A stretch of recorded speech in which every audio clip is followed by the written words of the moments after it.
Chapter 251 Crazy Plants. Ren Xiaosu was squatting in the snow. The blizzard had become terrifyingly heavy. However, he did not at all care because he was fully focused on the seeds he had just planted into the ground. After planting the bramble, Ren Xiaosu had traded for another 5 seeds. There were about 10 different types of seeds in the window slot of the vending machine.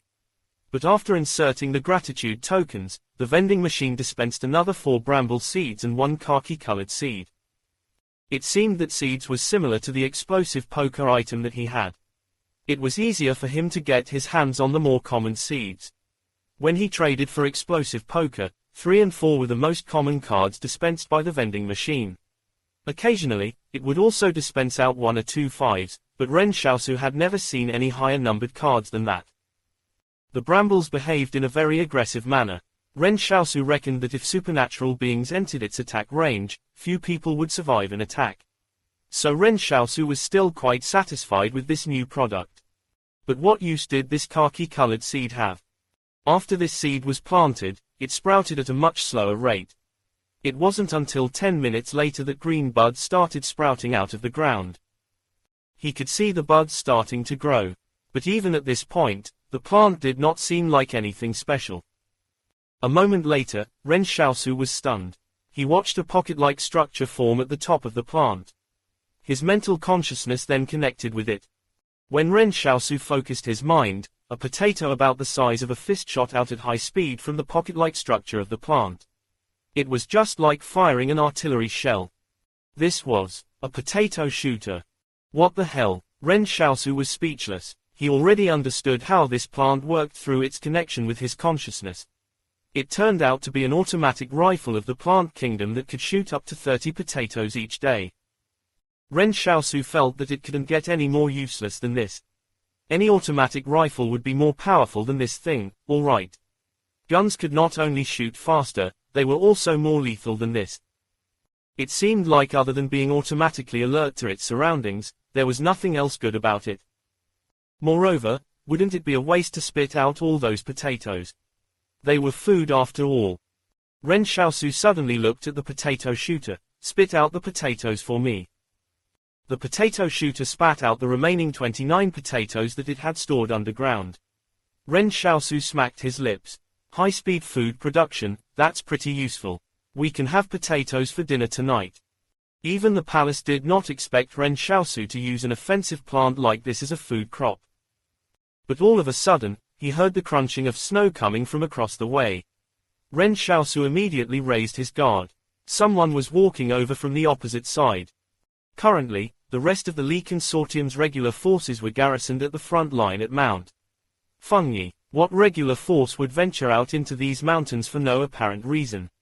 Everyone would travel by the main roads, and only special forces like the Divine Arms Battalion would trek through mountains and rivers. Could they be from the Divine Arms Battalion as well? But they were not moving in the same direction. If so, they must be enemies. Ren Xiaosu quietly withdrew. When he stepped on the snowy ground, he used the tiptoes so he would not make a sound. He retreated to a distance far away and hid behind a large tree. There shouldn't be that many enemy troops and they were most probably just a scouting party. The only thing he did not know was whether they were from the Qing Consortium or the Yang Consortium. He saw 30 people walking cautiously in the snow in a long single file. They had people taking turns to forge a path in the snow as they moved along like wolves. Ren Xiaosu waited for them to enter the range of the brambles. This way he could also observe how the plant actually worked. But the enemy was pretty astute too. The snowfall was not heavy enough to conceal Ren Xiaosu's footprints in the time it took for him to hide. So the advance party immediately stopped in their tracks when they saw his footprints. The entire troop immediately fanned out in the snow so they could take control of their surroundings. Be careful, someone was here just now. Judging by the tracks in the snow, they must have decided to leave after hearing our footsteps. Did our plan get leaked? I'm not sure, but look for the Tango's trail. It should only be one person. Ren Xiaosu was a little disappointed. They just needed to come a little closer and they would have stepped into the attack radius of the brambles. The brambles had an attack range of dozens of meters. However, Ren Xiaosu's eyes lit up. Although the brambles were in a fixed spot, he could control the potato shooter to initiate an attack. Ren Xiaosu focused his mind and controlled the potato shooter to attack in an attempt to test its power, but he found it did not respond to him. Was this a fucking fake? Why wasn't it shooting any potatoes? Oh wait, he had already taken all the potatoes and put them into his backpack. So it wasn't the potato shooter that was to blame. Ren Xiaosu was certain by now that these were the combat troops of the King Consortium after watching them from afar. Although he was on familiar terms with Fatty Luo, neither of them would hold back if they bumped into each other on the battlefield. War is war. Furthermore, weren't King Zhen and Luo Lan under house arrest now? So these soldiers wouldn't have anything to do with them, right?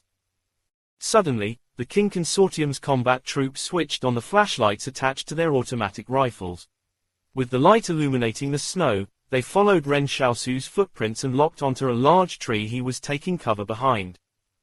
In the deep snow, there was no way of hiding those footprints. Unless Ren Xiaosu could fly. To be honest, Ren Xiaosu did not expect the King Consortium's troops to be so careful and vigilant. The King Consortium's troops looked at one another and said, "Affirmative, it's only one person. Don't let him escape in case he exposes our whereabouts by reporting it," the platoon commander said calmly. As long as they were certain it was only one person, it would be easy to handle. Don't shoot yet. There might be troops nearby. This isn't a place where refugees would appear. It could be a nanosoldier from the Divine Arms Battalion that we're facing. The King Consortium's combat troops carefully analyzed Ren Xiaosu's possible identity and motives in order to determine their next course of action. They only came here after receiving intel that suggested the Divine Arms Battalion had disappeared shortly after setting off for this location. They expected the enemy would appear in these forested mountains. As they discussed, someone attached a silencer to their muzzle. As the advance party, they couldn't alert their enemies. The battle would have to be fought quickly in secret. Advance, the platoon commander said, adopt offensive approach formation. Under normal circumstances, the advance guard would generally only adopt 3 types of battle formations. One was the basic approach formation where the entire platoon would stand in a straight line with the lead person holding his gun up at full alert and aiming ahead, while the rest of the rear platoon members would keep the guards up and point the guns at the left and right flanks. The other was the defensive approach formation where one combatant would guard the platoon's rear by aiming their rifle in the opposite direction of advance. Meanwhile, the offensive approach formation would have all the members advance in a staggered manner where the first, second, and third combatants would be at full alert and aim ahead. The second and third members would stand at staggered positions to the left and right rear behind the first member to provide covering fire. Chapter 252 An Old Friend, Tang Zhou. The King Consortium's troops advanced in a tactical formation. However, Ren Xiaosu still did not come out from behind the large tree as he was waiting. Although the campsite was about 500 meters to his rear, Ren Xiaosu didn't want to go back to call for reinforcements. After all, there was no one there he could count on other than Chen Wudi. Jiang Wu's students would definitely be more than willing to help him, but the key thing was that the 8 of them were intellectuals and they might not even know how to hold a rifle. As for a group like the private troops, how could he possibly count on those incompetent people? But what Ren Xiaosu was waiting for was for the King Consortium's troops to come a little closer. When the King Consortium's combat troops stepped into the range of the brambles, Ren Xiaosu was not in a hurry to make the vines attack. Instead, he waited quietly for this entire platoon to get into range. Other than the spot Ren Xiaosu had dug up for the seed to sprout, the rest of the vines were concealed under the thick snow. Just as the King Consortium's troops entered the attack radius, someone realized something was wrong. Hang on, it feels like we're stepping on something. Someone crouched down and cleared away the snow to reveal the brambles on the ground. These crimson brambles look a little strange. I've never seen a plant like it before. Strange plants like this one are increasing by the day, so nothing is surprising about them. Don't tell me they can even attack people, a soldier said as he cast a glance at it before resuming his watch on the surroundings. However, the platoon commander frowned. There's something odd about this. Don't move any further, we're withdrawing. Ren Xiaosu was surprised while hiding behind a tree that was a few dozen meters away. He did not expect the King Consortium troops to be so careful. Weren't they being overly cautious? Weren't they just some plants found in the wilderness? What are y'all so afraid of? Ren Xiaosu found it a little pitiful. The enemies had presented themselves to him, yet he did not even manage to kill a single one of them. But what Ren Xiaosu didn't know was that these were the elite troops sent by King Yun to intercept the Divine Arms Battalion, and that they were also very well known throughout the entire King Consortium. These were just the scouting party, while the main force behind them were currently reorganizing. How could a fighting force confident enough to inflict heavy damage upon the Divine Arms nanosoldiers fall for a trap so easily? If he had not incapacitated the potato shooter, he could have tested its capabilities. The commander of the platoon suddenly said, "Friend, are you part of the Li Consortium's troops?" When Ren Xiaosu heard this voice, he was stunned. Tang Zhou. The platoon commander was stunned as well. Ren Xiaosu. If there had been no interaction, then so be it.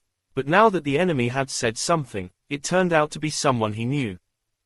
Previously, Tang Zhou had sent King Zhen and Luo Lan back to Stronghold 111 with the off-road vehicle. As soon as they got back there, King Zhen and Luo Lan were placed under house arrest by the board. Meanwhile, Tang Zhou was deployed to the frontline troops, where he reported directly to the forward operating base at Mount Daping. After he was reassigned to work under King Yun's troops, King Yun knew he still remained loyal to Luo Lan. So King Yun demoted him from the rank of captain to platoon commander and sent him to this elite force as a scout. Many of the soldiers in this force used to be under King Zhen's command. King Yun had sent them here on the pretext of intercepting the Divine Arms Battalion, but how were they supposed to retreat from this place after successfully intercepting the Divine Arms Battalion? Importantly, the Li Consortium had stationed their combat troops at the front lines of Mount Fengyi, Mount Shuanglong, and Mt. Tantu. Once the Divine Arms Battalion got involved in a battle there, the entire Li Consortium would launch an unbridled counterattack on these troops of the King Consortium. Even if they ended up becoming heroes in the King Consortium's history books, they definitely wouldn't walk out of this mountain range alive. So King Zhen immediately sent King Yun's trusted troops to negotiate with the Li Consortium after seizing command from him. What everyone was doing was essentially the same thing, removing dissidents from around them. It was not to say that it was a cruel thing to do, but that war itself was very cruel anyway. If they could not maintain control of their leadership over the military, they could not win the war. At this moment, Tang Zhou was still unaware that King Zhen had seized command of the military. When they were sent out here, King Yun did not even equip them with satellite phones or radio sets for communicating with headquarters. That was why when King Zhen asked if he could recall this platoon, the second in command had said, "It's too late." Ren Xiaosu and Tang Zhou were on pretty good terms when they were still at Stronghold 109, and Tang Zhou also helped him out a lot. Since it was Tang Zhou who was here, this created an immediate opportunity for negotiations to ease the current situation. Earlier, Ren Xiaosu was wondering why this platoon was so difficult to deal with. Just a few brambles on the ground was all it took to attract their attention. Now that he realized they were Luo Lan and King Zhen's troops, he suddenly felt enlightened. In his opinion, the men under King Zhen and Luo Lan were all elite soldiers with no cowards among them. Ren Xiaosu shouted, "Come over here alone, let's talk." He wasn't willing to go over. After all, Tang Zhou was not the only person on their side. What if the others decided to shoot at him indiscriminately? When Tang Zhou heard that, he was ready to step over the brambles to Ren Xiaosu when someone next to him shouted, "Platoon commander, you mustn't go over. What if he's tricking you to get you over there?" Tang Zhou shook his head. "Don't worry, we're old friends." "Even old friends can change," someone reminded him anxiously. "Don't believe him so easily."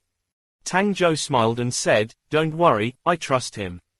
Didn't I tell you guys before that Boss Luo and I were saved by someone while escaping from Stronghold 113 after it collapsed? He's the person who saved us. He and Boss Luo are good friends too." I'm not exactly sure if they can be considered good friends." Everyone around him was stunned by the impact of this twist, as it proved a little too much for them to handle. So the other party was Tang Zhou's savior. But the real question was, why had he appeared at this place? What was he doing here, squatting in the snow in the middle of the night by himself? Playing in the snow. Tang Zhou carefully avoided stepping on the brambles and walked towards the large tree where Ren Xiaosu was. Ren Xiaosu got a little emotional as it felt rather nice to be trusted by others. Tang Zhou actually dared to come over by himself. Long time no see, what are you doing here? When Tang Zhou reached the tree, he saw Ren Xiaosu standing there. He chuckled. Is that the Divine Arms uniform you're wearing? Ren Xiaosu looked at him. Let's sit down and talk. Tang Zhou and Ren Xiaosu sat down cross-legged on the snow. Tang Zhou placed his rifle aside and said, does this mean you've joined the Li Consortium? Join them, my ass. Ren Xiaosu said, I fled with the escapees from Stronghold 109 and ended up getting conscripted into their military. Ha ha ha, Tang Zhou laughed. But you're not yet as miserable as me. I've been sent here to die. Sent here to die. Ren Xiaosu wondered, what do you mean? Currently, someone called King Yun is in charge of our military forces. Mr. King Zhen and Boss Luo have been placed under house arrest at the villa in Stronghold 111 and are stuck there for the time being. I was immediately demoted after transferring to King Yun's forces, and he also placed many of Mr. King Zhen's former men in the force and made us come to intercept your Divine Arms Battalion. Ren Xiaosu reacted with a strange expression. Then y'all are heading in the wrong direction. I'm not from the Divine Arms Battalion, I'm just a part of the private troops. Chapter 253 Quadruple Identity, Ren Xiaosu. Ren Xiaosu explained patiently to Tang Zhou, I was conscripted into the private army. On the way here, those bastards from the Divine Arms Battalion suddenly stopped us and demanded to exchange the uniforms with us. They even took the trucks we were traveling in, leaving us with no choice but to trek through the wilderness of the mountains on foot. They're also making us hurry on with the journey in such heavy snowfall. Ren Xiaosu related all that had happened, dumbfounding Tang Zhou. So it was like that. It seems like the intel we received was wrong. But it's already a little too late to pursue them now. We'd have to cross several military zones to get to them, but we can't possibly get past those places. Why do you still want to go there then? Ren Xiaosu asked puzzledly. Shouldn't you already know that even if you manage to intercept the Divine Arms Battalion, you're unlikely to return alive regardless of whether y'all can emerge victorious against them? Tang Zhou said with a serious look, it's my duty to obey orders. As frontline soldiers, we can't have such thoughts. We might not return alive, but as long as it's for the sake of victory in war. Ren Xiaosu sighed. I can't understand this sense of belonging that you have, but it isn't like the King Consortium is treating you that well either. No, it would be humiliating for Boss Luo if I suffer a defeat at the front line and news gets out that it was his soldiers who messed up the mission. Tang Zhou said, since they have been confined in Stronghold 111, I have to do well on their behalf. Alright then, Ren Xiaosu lamented, it looks like your relationship with Fatty Luo is pretty sincere. But since there's no way to attack the Divine Arms Battalion, why don't you just withdraw from here? Go back and talk to the King Consortium's commanding officer. Tell them not to send over any more of the remaining troops to Mount Fengyi, lest I get hurt. Tang Zhou was stunned. We can't get in contact with HQ right now. When we came out here, we were prepared to die. If we can't complete the mission, we won't have the dignity to go back. Ren Xiaosu felt that if there were more people like Tang Zhou in the King Consortium, they would probably win any battle they participated in. Ren Xiaosu asked, how many people are there in your force? 300 or so. Tang Zhou said, it wouldn't be convenient to move around in the mountains if we had too many people. Otherwise, we could easily get discovered by enemies. Ren Xiaosu snapped, then why the fuck are y'all even planning to fight the Divine Arms Battalion? They have over 1,000 people there. That can't be right. Tang Zhou was stunned for a while. Didn't they say the Divine Arms main force has been deployed to the front line at Mount Ping to face the Yang Consortium? Our intel says there's only over 100 of them out here. I think that was also part of their plans. The commander of the private troops was also surprised by this fact. Ren Xiaosu replied, your intel is definitely not accurate. I've seen them with my own eyes, so I'm certain. Then we're done for. Tang Zhou sighed and said, we can't complete our mission. However, Ren Xiaosu felt a tinge of regret as he chatted with Tang Zhou. He had been harping on how he was here to investigate spies as a part of his Office of Special Investigations duties, but in the end, he was the one who exposed the Divine Arms Battalion's plans in an instant. Ren Xiaosu pondered this. From the Li Consortium's point of view, wasn't he doing what a spy would do? He could not have expected he would have to bear the burden of all these unwanted identities at his young age. He was a member of the Divine Arms Battalion, the Private Army, the Office of Special Investigations, and also a spy of the Qing Consortium. Ren Xiaosu suddenly asked, "Can everyone in your platoon be trusted?" "Don't worry," Tang Zhou whispered, "they're all our people. It's not only this platoon, but all of the elite troops who are on our side, other than the commander, second in command, and a few of their men. Besides, the commander was also sent here just because King Yun doesn't like him." Our people was probably referring to those who were loyal to King Zhen and Luo Lan. Ren Xiaosu said, "Why don't we do it this way? You'll wait and take cover here in the mountains. I'll lead some of the Li Consortium's troops over when I encounter those who I think you might be capable of defeating." Tang Zhou's eyes lit up. "You can do that." Currently, Ren Xiaosu's plan was to see whether the Divine Arms Battalion could be beaten to retreat from the main battlefield to reorganize if the Qing Consortium knew their whereabouts. If the Divine Arms Battalion's numbers were abruptly reduced after suffering heavy casualties, he could have a chance at collecting their nanomachines. Ren Xiaosu looked at Tang Zhou. "If you have a satellite phone, can you get in touch with HQ and relay the intel?" Tang Zhou hesitated for a moment before saying, "Yes, but we don't have one." Ren Xiaosu smiled and said, "That's fine, I have one." To be exact, Ren Xiaosu was not saying that he had one, but that the 5 officers from the Divine Arms Battalion had one. Ren Xiaosu felt that he was really going further and further down the path of colluding with the enemy this time. At night, it was quite lively at the private troops' campsite.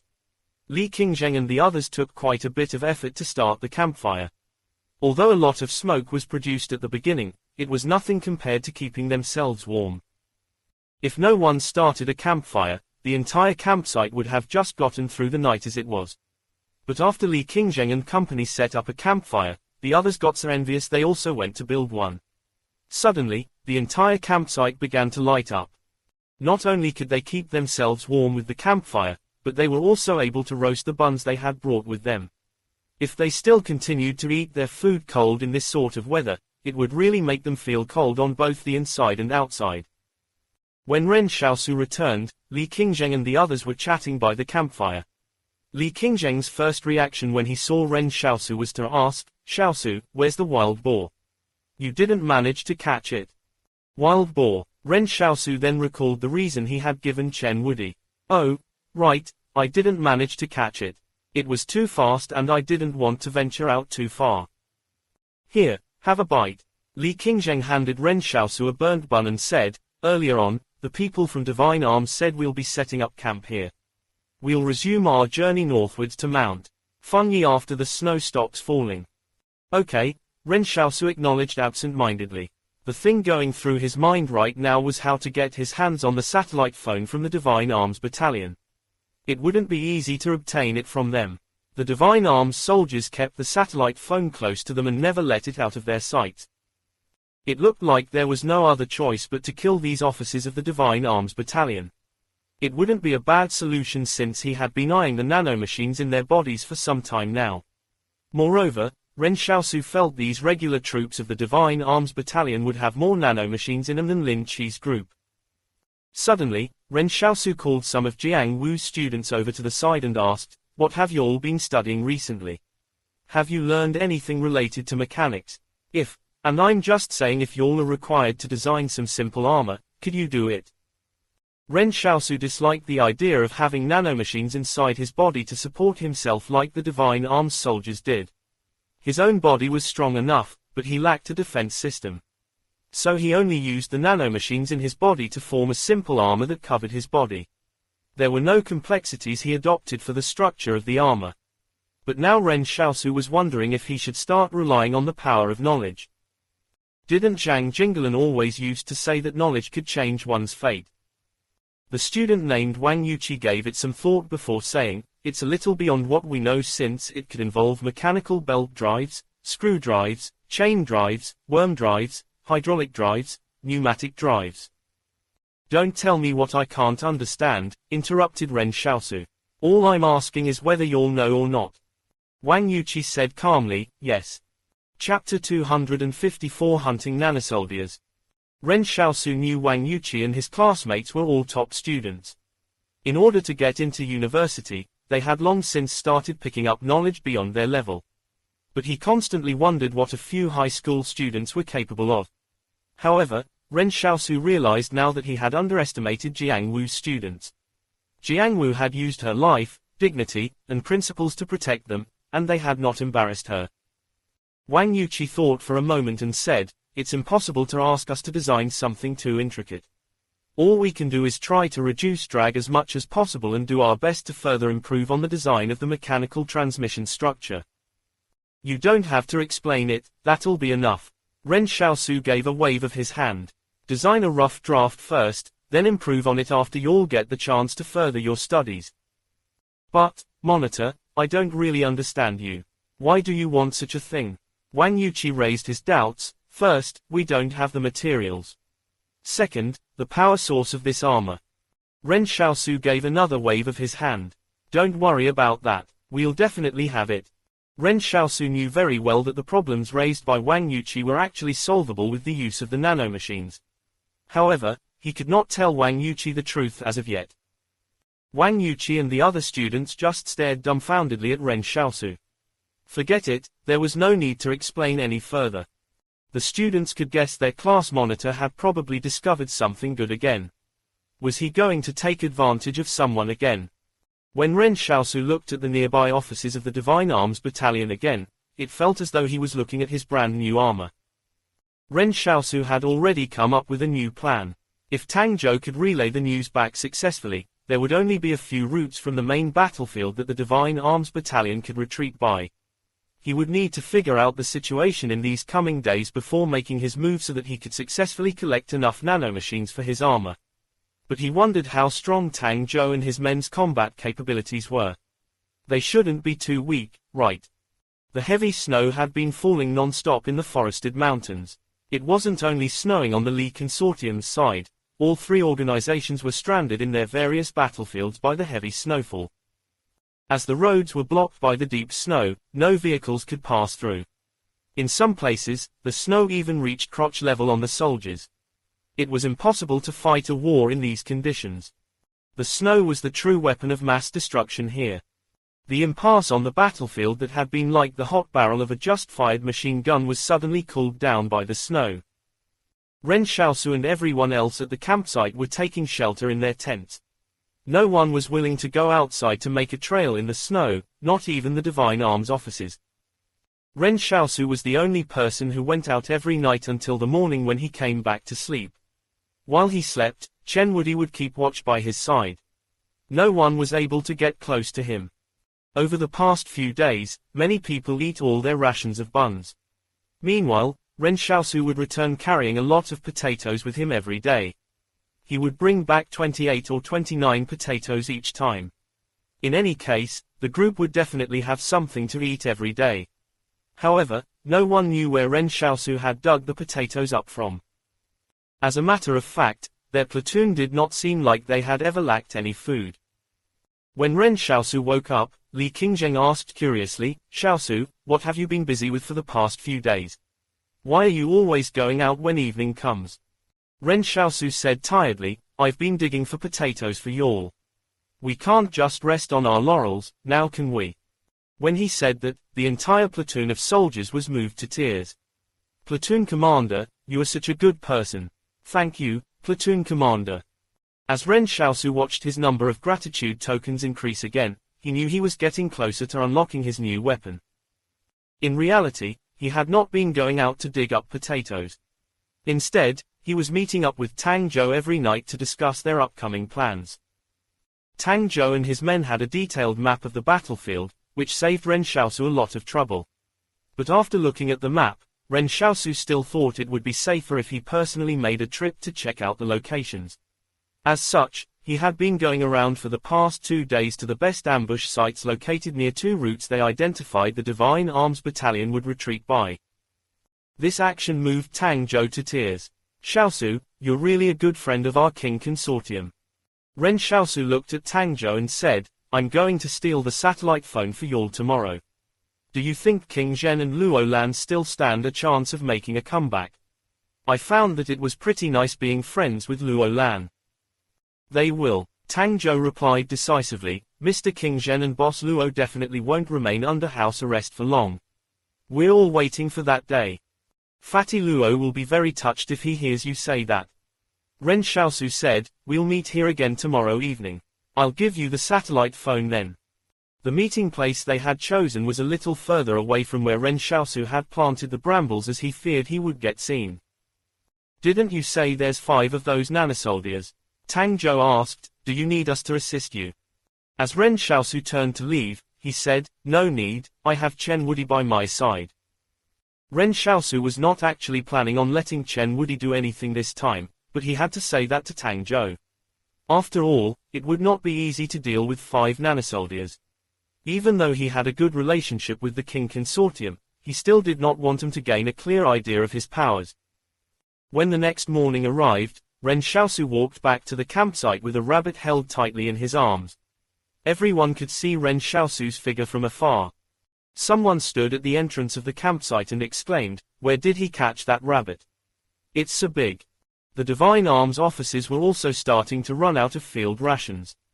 Besides, how could eating field rations every day be better than barbecue? So when these officers saw the rabbit in Ren Xiaosu's arms, their eyes popped out of their skulls. But all of a sudden, the huge rabbit in Ren Xiaosu's arms started struggling. Then Ren Xiaosu fell to his ass in the snow as though overwhelmed by its struggle. The rabbit leaped and bounded away. A Divine Arms officer said anxiously, why didn't you hold it more tightly? Ren Xiaosu anxiously said, chase after it, quick. If you don't, I'll have caught it in vain. When the 5 officers of the Divine Arms Battalion heard that, they didn't think too much and just activated the nanomachines in their bodies. Their explosive speed was even faster than that of the rabbit. Ren Xiaosu watched from behind with eyes narrowed. These troops truly had more nanomachines in their bodies, judging by the fact that Lin Qi could not even reach such a speed. A large group of people at the campsite pursued in the direction of the fleeing rabbit against the falling snow. But at this moment, a surprising turn of events took place. They saw a big, red net of brambles suddenly enclosing on the spot where the 5 officers were standing and trapping them. The thorns of the brambles immediately pierced their skin. But more terrifying was the officers seemingly having their blood sucked out by the thorns into the vines. The officers of the Divine Arms Battalion gave their all and tore through the red net. The 5 of them fell out of it and gasped violently for air. But before they could recover from their shock, another wave of crimson vines on the ground attacked. There was seemingly no end to the number of crimson vines. All of those who were following in pursuit behind them retreated in fright when they saw this terrifying sight. Chapter 255 Cooperating for a win-win situation. The crimson vines were savage and horrifying. These Divine Arms nanosoldiers were resorting to using the strength of their nanomachines to tear themselves out of this terrifying plant's grasp. But every time they broke free from some of the vines, new ones would wrap around them again. The sharp thorns on the vines pricked into these officers' bodies and attempted to suck out every last drop of blood from them. But the most frightening thing about these brambles was the endlessness. It felt as though there was no end to them regardless of how they tried to tear through it all. None of the private soldiers who caught up dared to go forward and rescue them. The moment they saw those brambles, they started to back off together. Some of them even fell into the snow in their panic. Only Ren Xiaosu knew that these brambles were not as strong as they looked. Although they were weakening the Divine Arms officers by drawing out the blood, they didn't have an infinite number of branches. At this moment, one of the brambles had all of its branches completely torn away. However, Ren Xiaosu had planted 4 seeds all in the same location just for assurance. When the officers of the Divine Arms Battalion felt their strength getting sapped, they shouted to the private soldiers, "Come and save us." But how would a mob like the private troops be willing to go forward to help? It was more likely they would run away than help. When Ren Xiaosu saw this, he heaved a sigh of relief. He was most worried that some of the private troops would go and attempt to save them. After all, no matter how strong the 4 brambles were, they couldn't possibly stand up to nearly 1,000 people ripping at them. The officers of the Divine Arms Battalion only had themselves to blame as they did not once help the private troops during the entire journey. So everyone watched from the sidelines when they saw the officers in distress. Some people were even gloating in their fear. Ren Xiaosu blended into the crowd and watched impassively. This incident could be considered a test of the Brambles' power. He believed they would definitely come out on top if facing a single, lone nanosoldier. Although the Brambles were effectively fixed to a spot and could only be used as a trap, it was cost-effective enough since it only took one gratitude token to get a chance at finishing off a nanosoldier.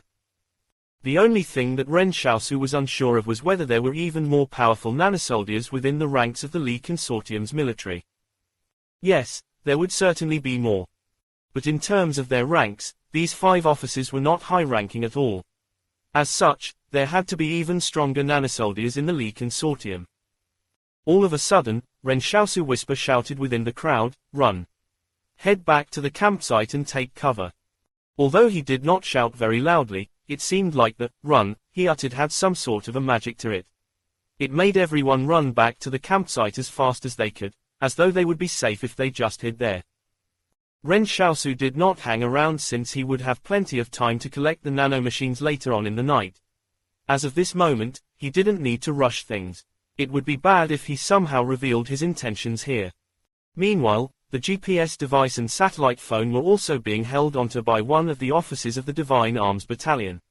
When Ren Xiaosu collected the nanomachines later, he could take them together and give them to Tang Zhou. When they got back to their tent, Li Qingzheng was still in a state of shock. "Xiaosu, what the hell was that? It was way too scary." Ren Xiaosu panted, "Yeah, I was scared to death too." "Do you think those Divine Arms officers will survive?" Li Qingzheng asked.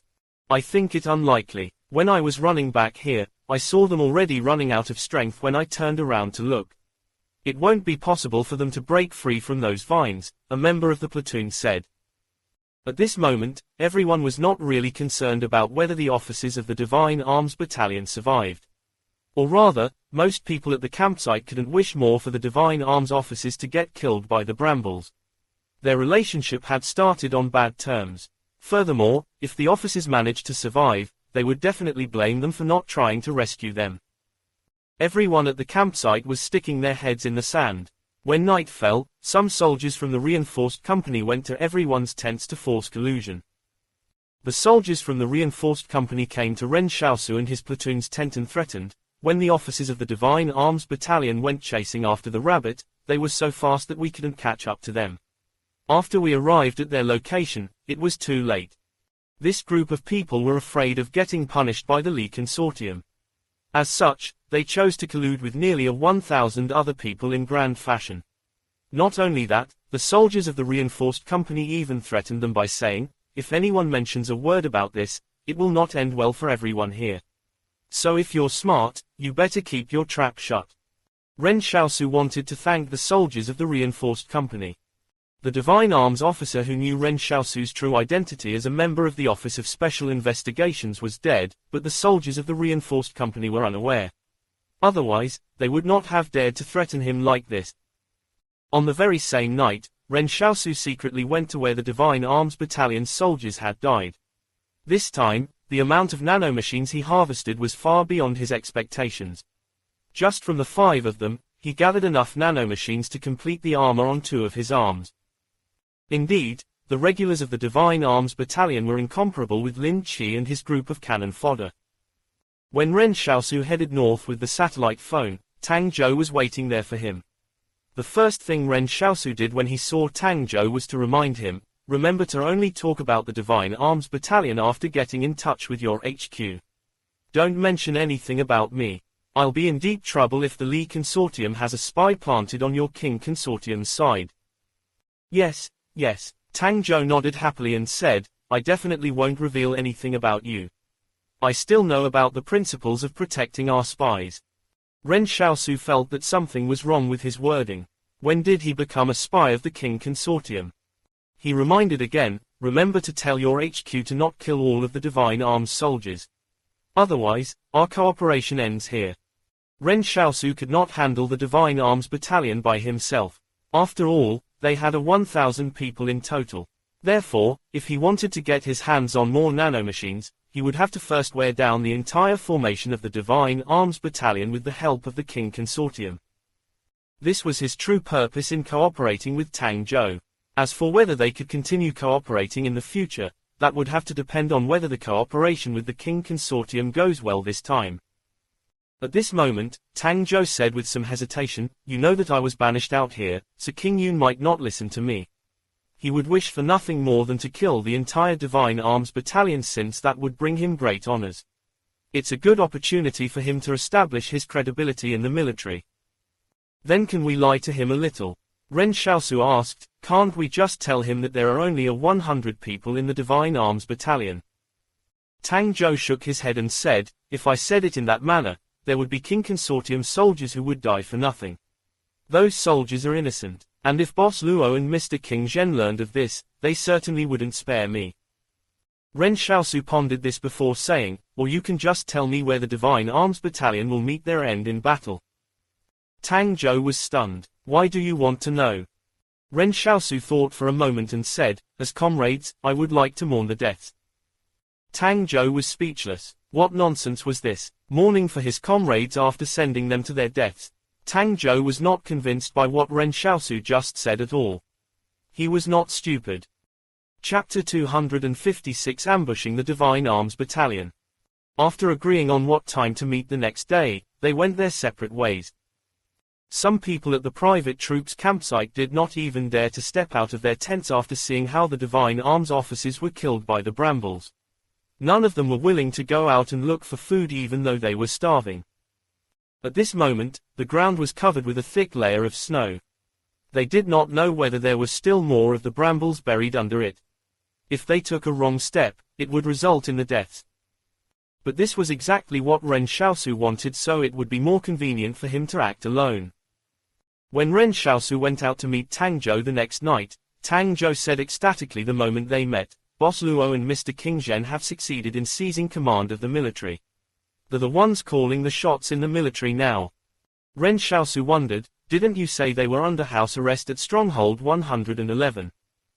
"It's like this," Tang Zhou explained. "Boss Luo and Mr. King Zhen were sent to serve as military advisors.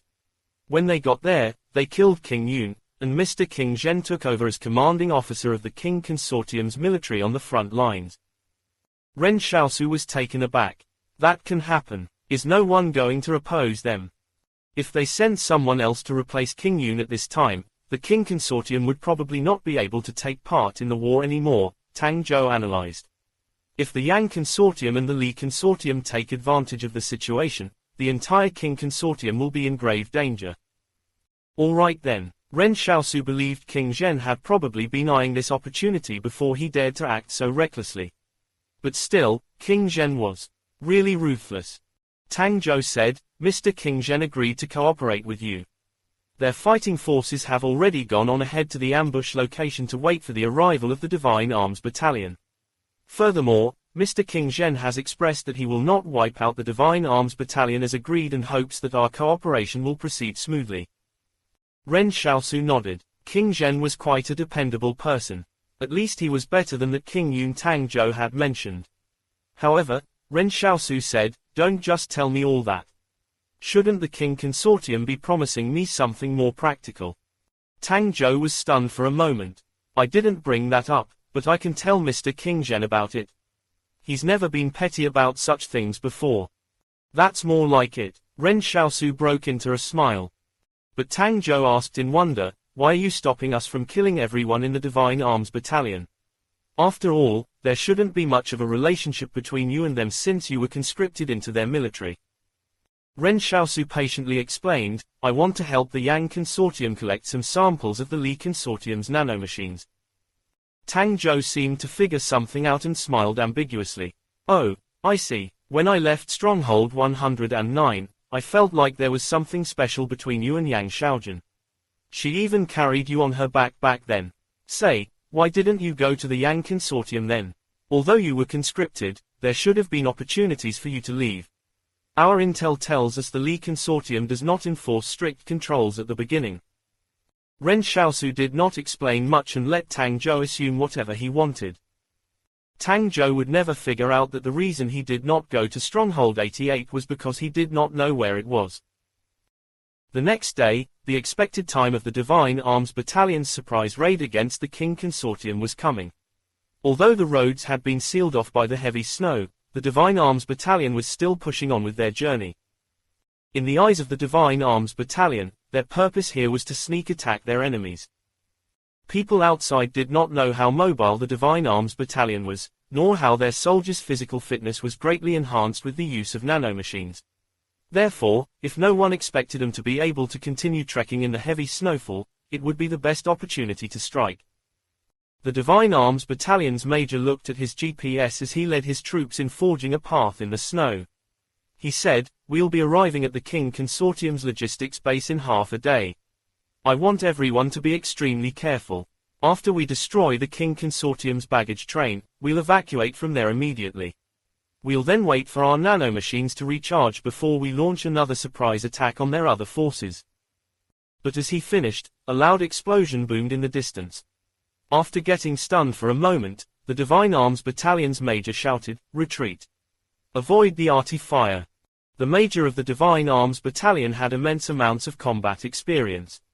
In an instant, he realized they had been ambushed by the King Consortium and that the loud explosion was from the King Consortium's artillery fire. The first thing he shouted was for his troops to retreat, not throw themselves prone, because the Divine Arms Battalion was an ultra-mobile force. If they retreated immediately, they would still have a chance to outrun the range of the artillery fire. But if they went prone here, only death awaited them. Since the King Consortium had come prepared, could they escape these attacks by just going prone? But still, his words were too late. They could hear the faraway artillery fire crackling like firecrackers followed by successive explosions within the forested mountain. The snowy ground around the Divine Arms troops was breaking apart as artillery shells plowed down on them. King Zhen wasn't planning on giving them a chance to get close. The Divine Arms soldiers traveled within the forested mountains at high speed. Some of them were even quick enough to avoid getting caught in the trajectory of the artillery shells and got clear of the maximum kill radius of howitzers. But the barrage of artillery fire was too numerous. With just a single volley of artillery fire, more than half of the Divine Arms soldiers got killed or wounded. Even if they had the nanomachines, it didn't mean they could withstand shelling. When a 120mm He shell containing 3.5 kilograms of TNT was launched out of a howitzer, it could wipe out all life within a 4-meter radius in a flash. In addition, all of the Divine Arms soldiers within a 25-meter radius of an artillery shell's landing spot would get hit by a huge blast wave and shrapnel, resulting in an effective kill zone. The gods had never once bestowed weapons on humans, but humans still forged their own sword that could even kill gods. Fortunately for the Divine Arms Major, he did not die from the bombardment. But all he felt was despair. No matter how well trained they were, they still could not match the King Consortium's preparedness in this battle. But the Divine Arms Major could not understand why the King Consortium would be waiting here in ambush. They had been very cautious in their movements. At the start, they pretended they were heading for the Yang Consortium's front line before secretly rerouting to here. They even swapped their uniforms and vehicles with the private troops. After changing their identities, they had not met any friendly forces, but disaster still struck in the end. Just how was the news leaked? Seeing that fewer and fewer soldiers were still alive around him, the Divine Arms Major knew they were done for. Even his status as a family member of the Li Consortium would not protect him from punishment for losing this battle. At this moment, King Zhen was standing in front of the King Consortium's defensive line and looking calmly in the direction of the Divine Arms Battalion. He put up his hand. "All right, stop firing." The soldiers around him did not inquire why. At a time like this, they should have obviously been pursuing their enemies in victory.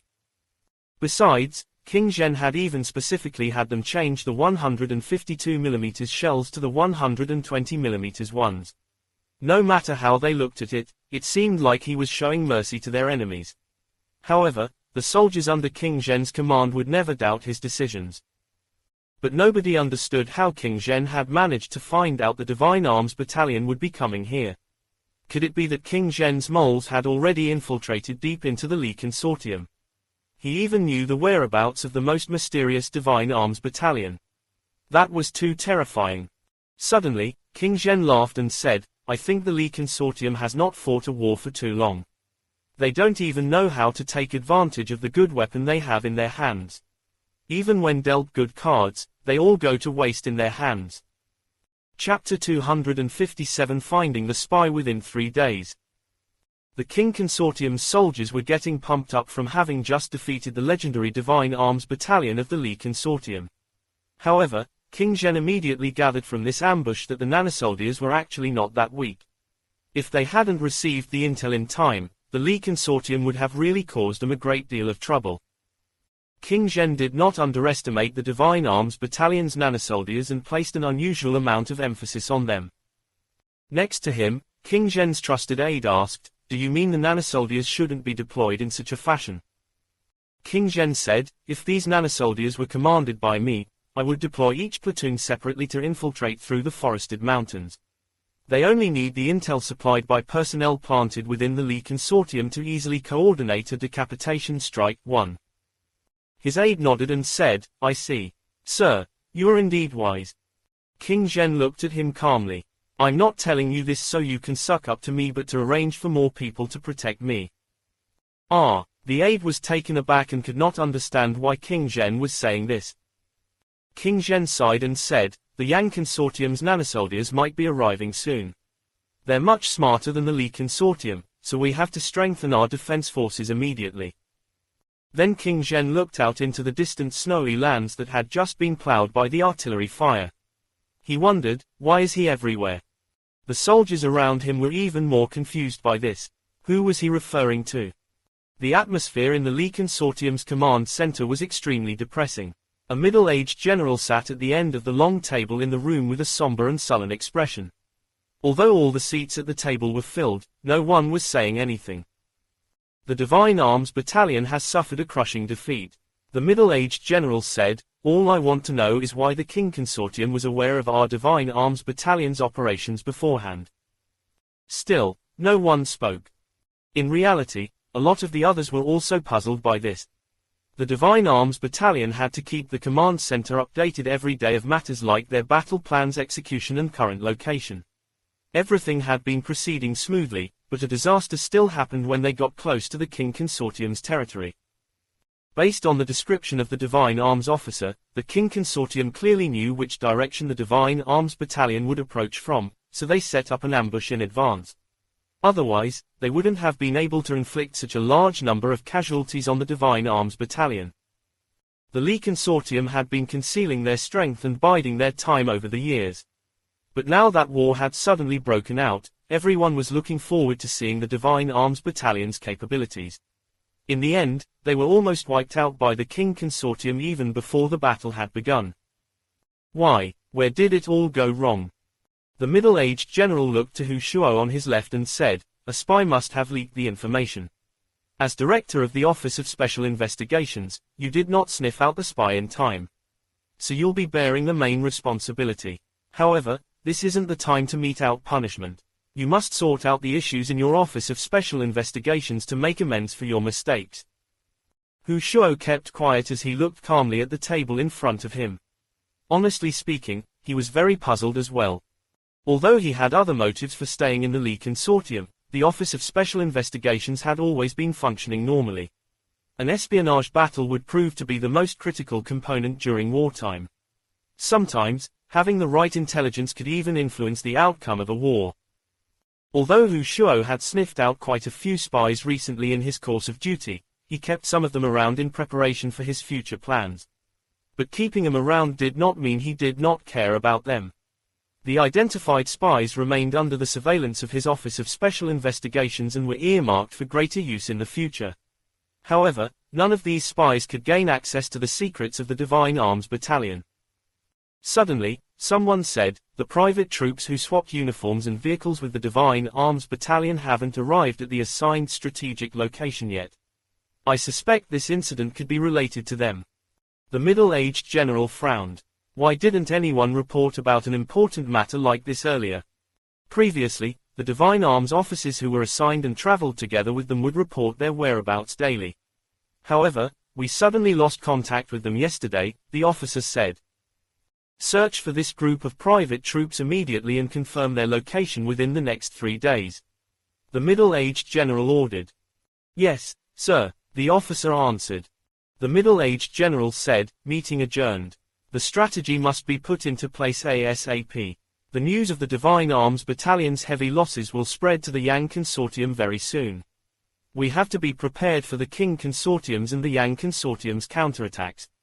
General Hu, remain behind. After everyone else dispersed, only Hu Shuo remained seated. The middle-aged general said, the leaking of the Divine Arms Battalion's operations is of great importance. The spy is likely to hold a high rank within the organization, so I'll give you 3 days to find out who it is. Hu Shuo looked up and said, okay. The middle-aged general did not bring this up earlier because he suspected the spy was among those attending the meeting. The reason why he did not punish Hu Shuo was that, first, he was the director of the Office of Special Investigations and had been working for the Li Consortium for decades with few mistakes made, earning merit and toiling hard for the organization. Second, this war was intricately linked with Hu Shuo as well. If they replaced the director of the Office of Special Investigations at this time, chaos would probably be caused down the road. But the middle-aged general was probably not expecting that trouble would originate from Hu Shuo himself. 2 days later, Ren Xiaosu, the perpetrator of the Divine Arms Battalion's defeat, was hidden somewhere in an ambush in the snowy ground. There was a dirt road beside him that was paved by the Li Consortium just before the war broke out. After King Zhen had driven the Divine Arms Battalion to retreat, he not only informed Tang Zhou of their victory, he also told him which route of retreat the Divine Arms Battalion was taking. Ren Xiaosu used this information for basis that the Divine Arms Battalion would likely use the road in front of him. As the Divine Arms Battalion had suffered heavy losses, they would definitely need to retreat to the forward operating base behind them to reorganize. That would then be a chance for Ren Xiaosu. He did not include Tang Zhou in his plan. On one hand, there were too many people on Tang Zhou's side and their presence would easily be sensed. On the other hand, Ren Xiaosu did not want Tang Zhou to know what actions he would take and his true reason for keeping some of the Divine Arms Battalion alive. Ren Xiaosu went through the plan in his mind. Since the Divine Arms Battalion was in such a pathetic state, the trump cards he left behind should be enough to deal with the remaining defeated soldiers, right? Suddenly, Ren Xiaosu heard the sound of footsteps on snow and got excited. Here they come. As Ren Xiaosu hid in the thick snow next to the road, he nearly stopped breathing. He left a tiny hole in the surface of the snow to observe the outside world. But a moment later when Ren Xiaosu saw the Divine Arms Battalion's soldiers, he was shocked. He saw 2 of the Divine Arms Battalion's soldiers limping towards the ambush site he had set up. Ren Xiaosu felt unwell at the sight. He had requested King Zhen leave some of the Divine Arms Battalion alive, but he only left 2 of them for him in the end. Ren Xiaosu was a little confused by this. Why didn't he just leave 1 soldier alive then? Was he purposely trying to gross him out? Ren Xiaosu had been lying in the snow for the past 2 days. Probably, few people in this world had as much resolve as him. But Ren Xiaosu realized this was what he had been waiting for after lying in the snow for the past 2 days. No, that can't be right. Ren Xiaosu thought that something else unexpected must have happened. King Zhen couldn't possibly have spared only 2 of the Divine Arms soldiers. Chapter 258 A Mysterious Sniper. Ren Xiaosu carefully recalled the information Tang Zhou had told him. Tang Zhou mentioned that the King Consortium defeated the Divine Arms Battalion 2 days ago, but he did not say how many of them were pushed back in defeat. But since their cooperation was going so well, there was no reason for King Zhen and Tang Zhou to trick him. And even though King Zhen was arrogant, he had always been reliable and trustworthy. Something must have gone wrong in between this period. As Ren Xiaosu watched the 2 nanosoldiers walking towards him, he was surprised to see them looking all out of sorts. This didn't make any sense.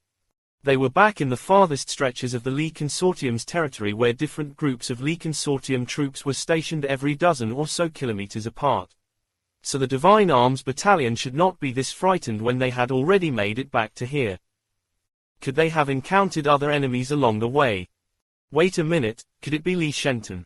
Ren Xiaosu knew that Li Shenton had led an entire combat brigade and disappeared with them, and that he also held a grudge against the Li Consortium. He might have really led the combat brigade to the battlefield and slain the Divine Arms Battalion from the rear. The moment these two wounded soldiers of the Divine Arms Battalion walked onto the brambles, Ren Xiaosu wrapped the vines around them tightly. The two wounded soldiers of the Divine Arms Battalion were already severely injured and couldn't put up a fight. When Ren Xiaosu was sure that no one else was around, he jumped out of the snow. The two Divine Arms officers were shocked to see someone emerge from the snow. The terrifying brambles seemed to have been manipulated by someone. Ren Xiaosu did not kill them immediately but came up to them with a frown and asked, "Where's the rest of the Divine Arms Battalion?" One of the officers of the Divine Arms Battalion endured his pain and said through clenched teeth, "Who are you? Who on earth are you? Why are you wearing the uniform of our Divine Arms Battalion?" Ren Xiaosu glanced at the uniform he was wearing, then snapped, "Weren't you all the ones who forced us to swap?" The two Divine Arms officers were stunned. What did he mean? Wait, they suddenly remembered this. So this young man standing before them was actually a soldier from the private army.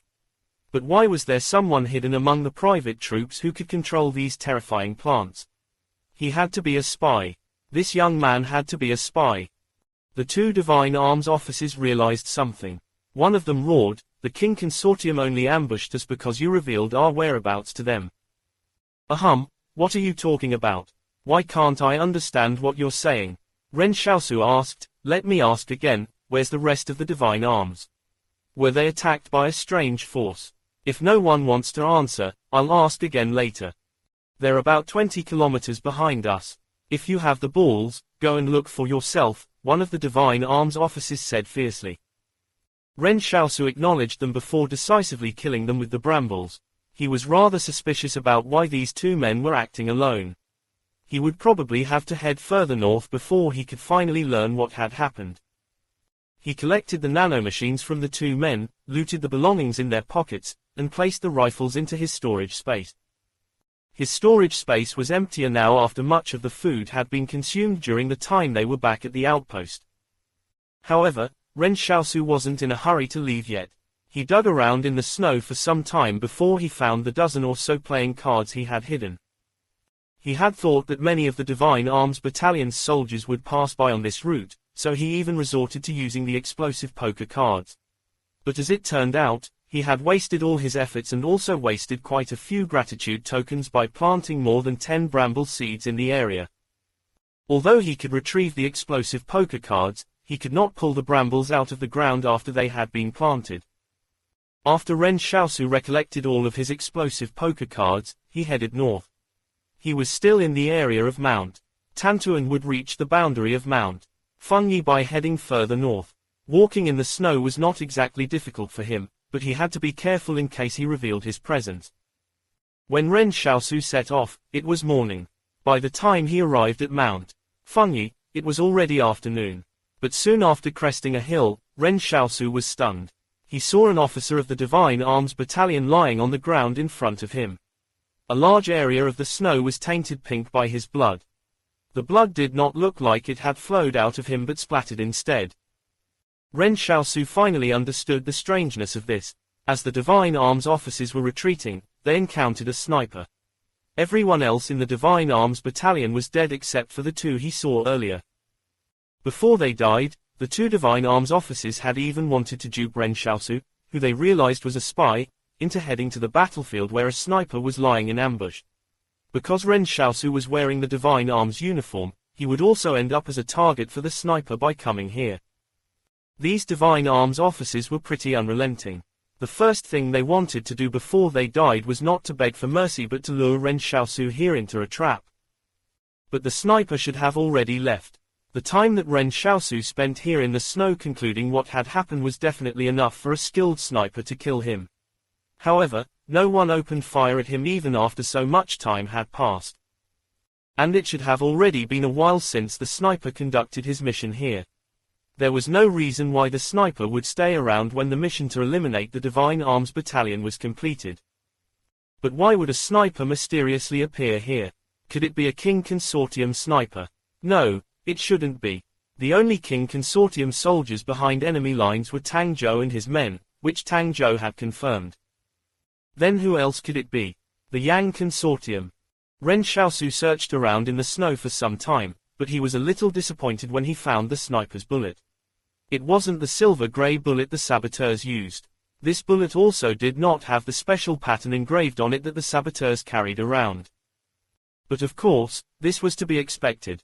There had to be a lot of troops and snipers from the Yang Consortium out on the front lines.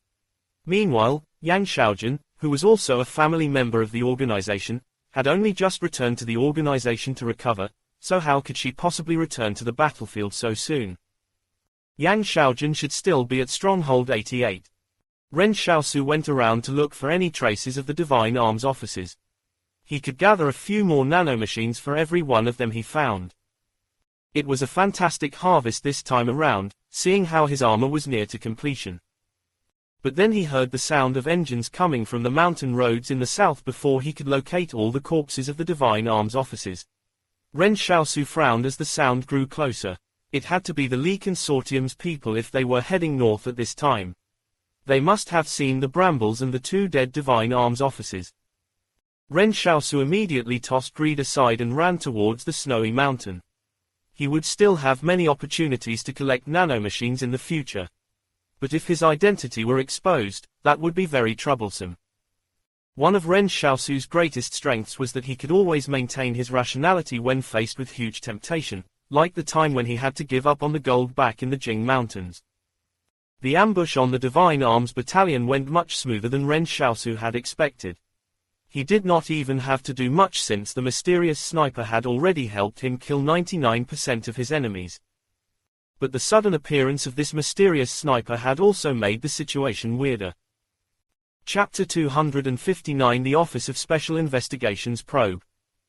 While running towards the mountain, Ren Xiaosu roughly estimated that even though he only had time to gather 14 of the Divine Arms Office's nanomachines, it was more than what Lin Qi and his group had. If he created an armor to protect himself now, he would have enough nanomachines to cover every part of him except for an area the size of one of his calves. In a battle, he would definitely not fuss over the form of the armor and just aim to protect his vital parts as much as possible. But by estimating this way, it would facilitate his understanding of how many nanomachines he had obtained so far. As Ren Xiaosu fled from the battlefield, there was something on his mind.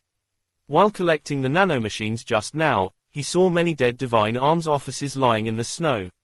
He had counted several dozen dead Divine Arms offices. If it were a normal sniper who killed them, surely they wouldn't be so incredibly lethal, right? Furthermore, once the sniper fired a shot at these nanosoldiers, the rest of the Divine Arms offices would have quickly moved away. Judging by the speed of the Divine Arms offices, it would be impossible to kill so many of them if the sniper was not a crack shot. Ren Xiaosu was certain these people had attacked the sniper's position just by observing the way they died. They had tried to dodge the sniper's bullets with their speed and attempted to locate and kill the sniper. They failed, however. Meanwhile, the 2 Divine Arms officers who had fortunately survived were probably already wounded in the first place, so the others allowed them to retreat first. This was why they managed to survive while the others were all killed. These were the Divine Arms soldiers, after all. Even if they were demoralized after their strategy failed, and they were defeated by the Qing Consortium, they were still a highly regarded unit of the Li Consortium. How could a sniper kill over 100 of them so easily as they retreated? Could the sniper also possess a perfect firearms proficiency like Yang Xiaojun? But how could there be so many expert marksmen in the world? To be honest, Ren Xiaosu somehow felt that the sniper could very well be Yang Xiaojun. However, the evidence proved otherwise. Moreover, there was no reason why Yang Xiaojun would appear here. Ren Xiaosu went to look for the potato shooter and collected the allocated quantity of potatoes for the day before returning to camp. Xiaosu, you're back. Li Qingzheng happily took the potatoes from Ren Xiaosu's arms. We've got to be careful when we make our meals. I heard that those in other tents have already run out of food. Some of them are so hungry they went out to look for food even though they're afraid. They should have done so earlier. Ren Xiaosu said as he dusted off the snow from his body. Now that their physical strength and energy have reached their lowest points, I'm afraid they won't even have enough strength to look for food. Chen Wudi went to Ren Xiaosu and helped him dust off the snow he couldn't reach. He even handed him a piping hot potato and said, "Master, have some." Ren Xiaosu took a look at the sky outside. We've already camped here for 4 days. I'm afraid that everyone has already run out of food except for us. If we continue wasting our time here, everyone will die. It's not only us. Li Qingzheng sighed and said, we have only a 1,000 of us here, but more than 20,000 private soldiers are starving across the entire battlefield, and they were all done in by the private troops commander. If everyone had enough to eat, it wouldn't be so difficult to endure this. But it's different now since thousands of people might die of starvation once the blizzard passes. Then a commotion broke out in the camp. Ren Xiaosu lifted the tent flap to see what was going on. But he could not see what was happening due to the tents blocking his view. You'll remain in the tent. I'll go and have a look outside. Ren Xiaosu then walked out of the tent. He noticed many of the others in the camp had also come out of their tents. It seemed like a commotion had broken out at the southernmost side of the camp behind them. What is going on? Someone asked. I don't know. I just came out here after hearing the commotion. Could a fight have broken out over there? Someone said indifferently, they still have the energy to fight when everyone is starving. Ren Xiaosu ignored them and continued walking south. When he almost reached the end of the camp, he saw others not from the private army. An unusual-looking platoon was standing there and questioning someone at the border of the camp. As Ren Xiaosu approached, he heard their conversation. Why are you all stationed here? Why didn't you reach the strategic location at the indicated time? Where is the commanding officer?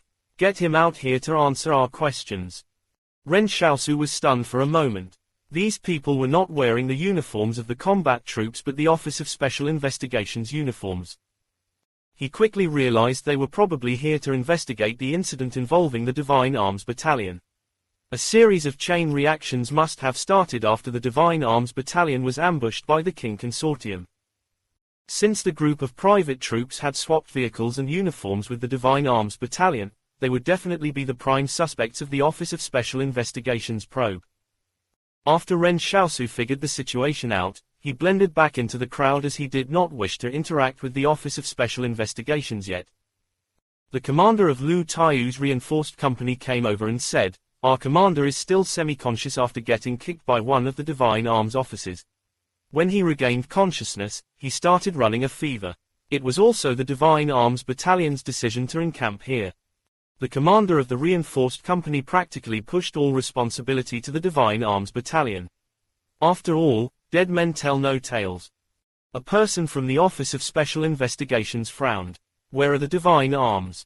Tell them to come out for questioning. When Ren Xiaosu heard that, he thought that the Office of Special Investigations' tone was way too arrogant. He was yelling for the Divine Arms Battalion as though he were ordering his subordinates around. It was no wonder no one thought it was unfair when he used his identity as a member of the Office Special Investigations to reprimand others. However, the company commander explained, the officers of the Divine Arms Battalion stubbornly chased after a rabbit in a hunt 2 mornings ago. In the end, they got attacked by some unknown vegetation. All 5 of the Divine Arms officers died as a result. If you don't believe it, go ahead and question the others. The people from the Office of Special Investigations looked around, bewildered. The private soldiers surrounding them quickly nodded and said, we couldn't catch up no matter how hard we chased after them. When we finally got there, we saw them already dead. These people had agreed to collude on this event as they felt a little guilty for not attempting to rescue those officers. The platoon commander of the Office of Special Investigations frowned and said, bring me to your commander. After that, we'll head to the place where you said the Divine Arms officers died. Ren Xiaosu was not exactly panicking at this moment. Since all of the private soldiers here were trying so hard to cover up for him, what did he have to worry about? The commander of the reinforced company led the Office of Special Investigations into the camp. They first checked on Lu Taiyu's condition and the person charged with inspecting him nodded to the platoon commander and said, he does still have a high fever. His body probably got inflammation after suffering internal bleeding from the kick. The platoon commander of the Office of Special Investigations said to the reinforced company's commander, hand over the private troops roster to me. We'll head over to the spot where the Divine Arms officers met the demise right now. Chapter 260 Gaining yet another identity. Upon reaching the location of the trap, the Office of Special Investigations people frowned. They saw the Divine Arms officers tangled up and dead in the vines. They were attacked by this strange plant after pursuing the rabbit here. They had wanted to check their wounds to see if there was anything unusual about the deaths. After all, this was the first time they'd heard of plants attacking humans. At the beginning, they didn't quite believe it. But when they saw the brambles, they all believed it as the plant looked savage and ferocious. Furthermore, Ren Xiaosu was controlling the brambles and moving them in a threatening manner the moment they approached a little. It looked extremely terrifying. Someone from the Office of Special Investigations said, "You all will continue to encamp here. Do not act without permission." After giving those orders, they left. In truth, they did not have a better way of handling this either. They could not go around and question over 1,000 private troops, as that would take too much time and effort. Furthermore, they were just here to find out the private troops' location. As for investigating the spy, that would be left for later. Right now, they needed to quickly relay the situation back to the Office of Special Investigations. Ren Xiaosu looked on as they left. It seemed like the Li Consortium was also aware there was a spy among them, but they didn't know how to approach the investigation. After the people from the Office of Special Investigations left, Ren Xiaosu went out at night to meet Tang Zhou as previously agreed. When Ren Xiaosu arrived at the meeting place, he bluntly asked, "Did the King Consortium send out any snipers here?" Tang Zhou was taken back. "No, and we don't even have a sniper in our troops either. Something is odd." Ren Xiaosu wondered. "When I went to search for what was left of the Divine Arms Battalion, I discovered roughly several dozen of them killed by the same sniper." "Are you exaggerating? There aren't too many snipers who are capable of that." Tang Zhou gave his analysis. "Your friend, Yang Xiaojun, possesses such an ability. Could it be her?" "Ahem," Ren Xiaosu said, "it's probably not her since the bullets aren't marked as saboteurs. Are there any even more skilled snipers in the Yang Consortium?" "No," Tang Zhou shook his head. But then he remembered something. That's not right. Over a decade ago, there was precisely someone that skilled. Yang Xiaojun probably learned her marksmanship from him too, but I think he's quite old now. I think he might be Yang Xiaojun's uncle based on their relationship. He's no longer as physically able to move around freely as he likes on the battlefield, so I doubt it would be him. Could there be other forces that have joined in the war as well? Ren Xiaosu wondered. Unlikely. Tang Zhou thought for a while and said, "There's no reason why other forces would get involved in this war. It's very difficult for foreign forces to reap any benefits here in our southwestern region. Only the Pyro Company would take advantage of this event to seek out any supernatural beings under the guise of acquiring their blood." "Is no one going to do anything about them?" Ren Xiaosu asked. "Of course they will. The three organizations in the southwestern region have already reached a consensus to kill anyone from the Pyro Company when they encounter them. However, the Pyro Company has resorted to conducting their business secretly and will only distribute leaflets to normal people wherever they can," Tang Zhou replied. "Have they caught any supernatural beings yet?" Ren Xiaosu asked curiously. "There's a few. Most supernatural beings who have just gained their superpowers haven't experienced a change in their mindsets yet. Since they want to make money, the Pyro Company's offer is the fastest way for them to get rich." Tang Zhou said, "The Pyro Company is specifically targeting the sort of person who has just awakened the powers but have zero experience in combat." "All right then," Ren Xiaosu sighed and said, "I guess there really are idiots like that. But the Pyro Company won't join the battlefield for sure. They will only hide behind the stronghold walls," Tang Zhou said. Ren Xiaosu was starting to feel that it was very likely that Yang Xiaojun was the sniper. Everything but the bullet seemed to suggest it was her who did it. Although many snipers existed in this world, only a few were capable of killing that many Divine Arms officers. But what was Yang Xiaojun doing behind enemy lines by herself? Was it just for the sake of destroying the Divine Arms Battalion? Suddenly, Tang Zhou said, "Mr. King Zhen called me to say that he's sent over a group of King Yun's people as envoys to discuss an alliance with the Li Consortium, and that if you are interested, you can finish him off." Ren Xiaosu kept quiet for a long time. So after the King Consortium helped him defeat the Divine Arms Battalion, he was supposed to help King Zhen get rid of his dissidents in return. Ren Xiaosu asked, "Isn't King Yun already dead? Why does he still want to kill this group of people?" Tang Zhou explained, "After our combat brigade was disbanded, many of our men were assigned to various different forces and ended up getting bullied by King Yun's troops very often. Moreover, the methods they used to push our people around were horribly mean. So Mr. King Zhen doesn't want these people to return to the King Consortium's territory. Even if you don't want to kill them, Mr. King Zhen would still have them killed. Ren Xiaosu remarked, then just let him kill them. We were thinking the Li Consortium would consider it your merit if you killed them instead. The higher your position in the organization is, the more beneficial it'll be to all of us, Tang Zhou said with a smile. How many of them are there? Ren Xiaosu asked. 400, Tang Zhou replied. Then how am I supposed to fight them? Ren Xiaosu said in a speechless manner, headbutt them. Never mind that our private troops have hardly any combat strength, I'm also not their commander either. Tang Zhou suddenly whispered, Mr. King Zhen said that as long as you're willing, he can help you become the private army's commander. The management of the private army has always been extremely lax and promotion within is always based on how much one can pay. Ren Xiaosu kept getting the feeling that the battlefield was about to get more chaotic. What the hell was even going on anyway? But it seemed that King Zhen already had a high-ranking spy within the Li Consortium who could actually manipulate the appointment and removal of officers within the private troops. This was not going to be as simple as Tang Zhou had proposed. No matter how lax the management of the troops was, it wouldn't be possible to simply use money to buy such a high-ranking position. The King Consortium had to have a very influential person inside the Li Consortium before he dared to make such boastful claims. At the very least, this person was able to make changes to the private army's database of officers. Ren Xiaosu wondered, aren't you afraid that I'll compromise your secret agent? Mr. King Zhen said that you're much more important than the agent now. Tang Zhou said, of course, we'll arrange for him to leave the Li Consortium secretly to avoid any potential issues if something happens to you. All right then, Ren Xiaosu accepted it reluctantly. Tang Zhou said, however, his evacuation is going to be difficult as well. Since the Office of Special Investigations is investigating the spy now, he might not be able to escape. Ren Xiaosu reacted with a strange expression. Why not let me take care of that? What? Tang Zhou was stunned. You might not believe it when I tell you this, Ren Xiaosu said calmly. I've only told you about my identity as a private soldier. However, I'm actually also a captain in the Office of Special Investigations. Tang Zhou was dumbfounded right then and there.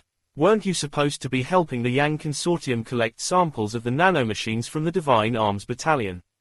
How did you become an Office of Special Investigations officer as well? Could the Yang Consortium have already infiltrated the Office of Special Investigations? Ren Xiaosu explained, I can't go into too much detail with you as the current state of affairs is a little complicated. Honestly, even Ren Xiaosu thought he had too many identities. And the way he got them was very strange as well. Chapter 261 Ren Xiaosu's promotion. After the Office of Special Investigations located the private troops, they went back to make a report. On their way back, they heard others say that some problems had been encountered at the front line. The Divine Arms soldiers that were retreating had been killed at the front line of Mount Fengyi by a sniper. While heading back, they even saw the corpses of the Divine Arms officers being transported back to Stronghold 108. However, this had little to do with them. Their mission was considered complete since they had already located the whereabouts of the private troops. The command center was constantly being shifted further north since nothing could be done if the generals kept remaining behind at the rear. Currently, the command center was located 30 kilometers behind Mount Tantuan was only around 80 kilometers from where Ren Xiaosu and the private troops were stationed. When they got to the command center to look for Hu Shuo, they handed over the private troops roster before reporting on the current situation of the private soldiers. They also expressed the doubts over how the 5 Divine Arms Battalion officers were supposedly killed by plants. Hu Shuo sat in the tent and flipped through the roster, but after flipping through just a few pages, he noticed a familiar name. He instantly figured out a lot of things. He did not have to reason or think it through since that name was as good as the answer. Hu Shuo let out a sigh. As it turned out, the Divine Arms Battalion had swapped the uniforms and vehicles with the private troops that Guy was in. In that case, they could only blame themselves for being unlucky. If they had exchanged the vehicles with any other private troops, an incident like this would have been avoided. A special investigations officer asked when he saw Hu Shuo frowning, "Sir, what's the matter? Is there a problem with the roster?" Hu Shuo came back to his senses and said with a smile, "No, I was thinking of something else." Oh, the special investigations officer heaved a sigh of relief. He thought he had missed out on some details. Then should we conduct a thorough investigation of these private troops again? I feel like there's something off about them.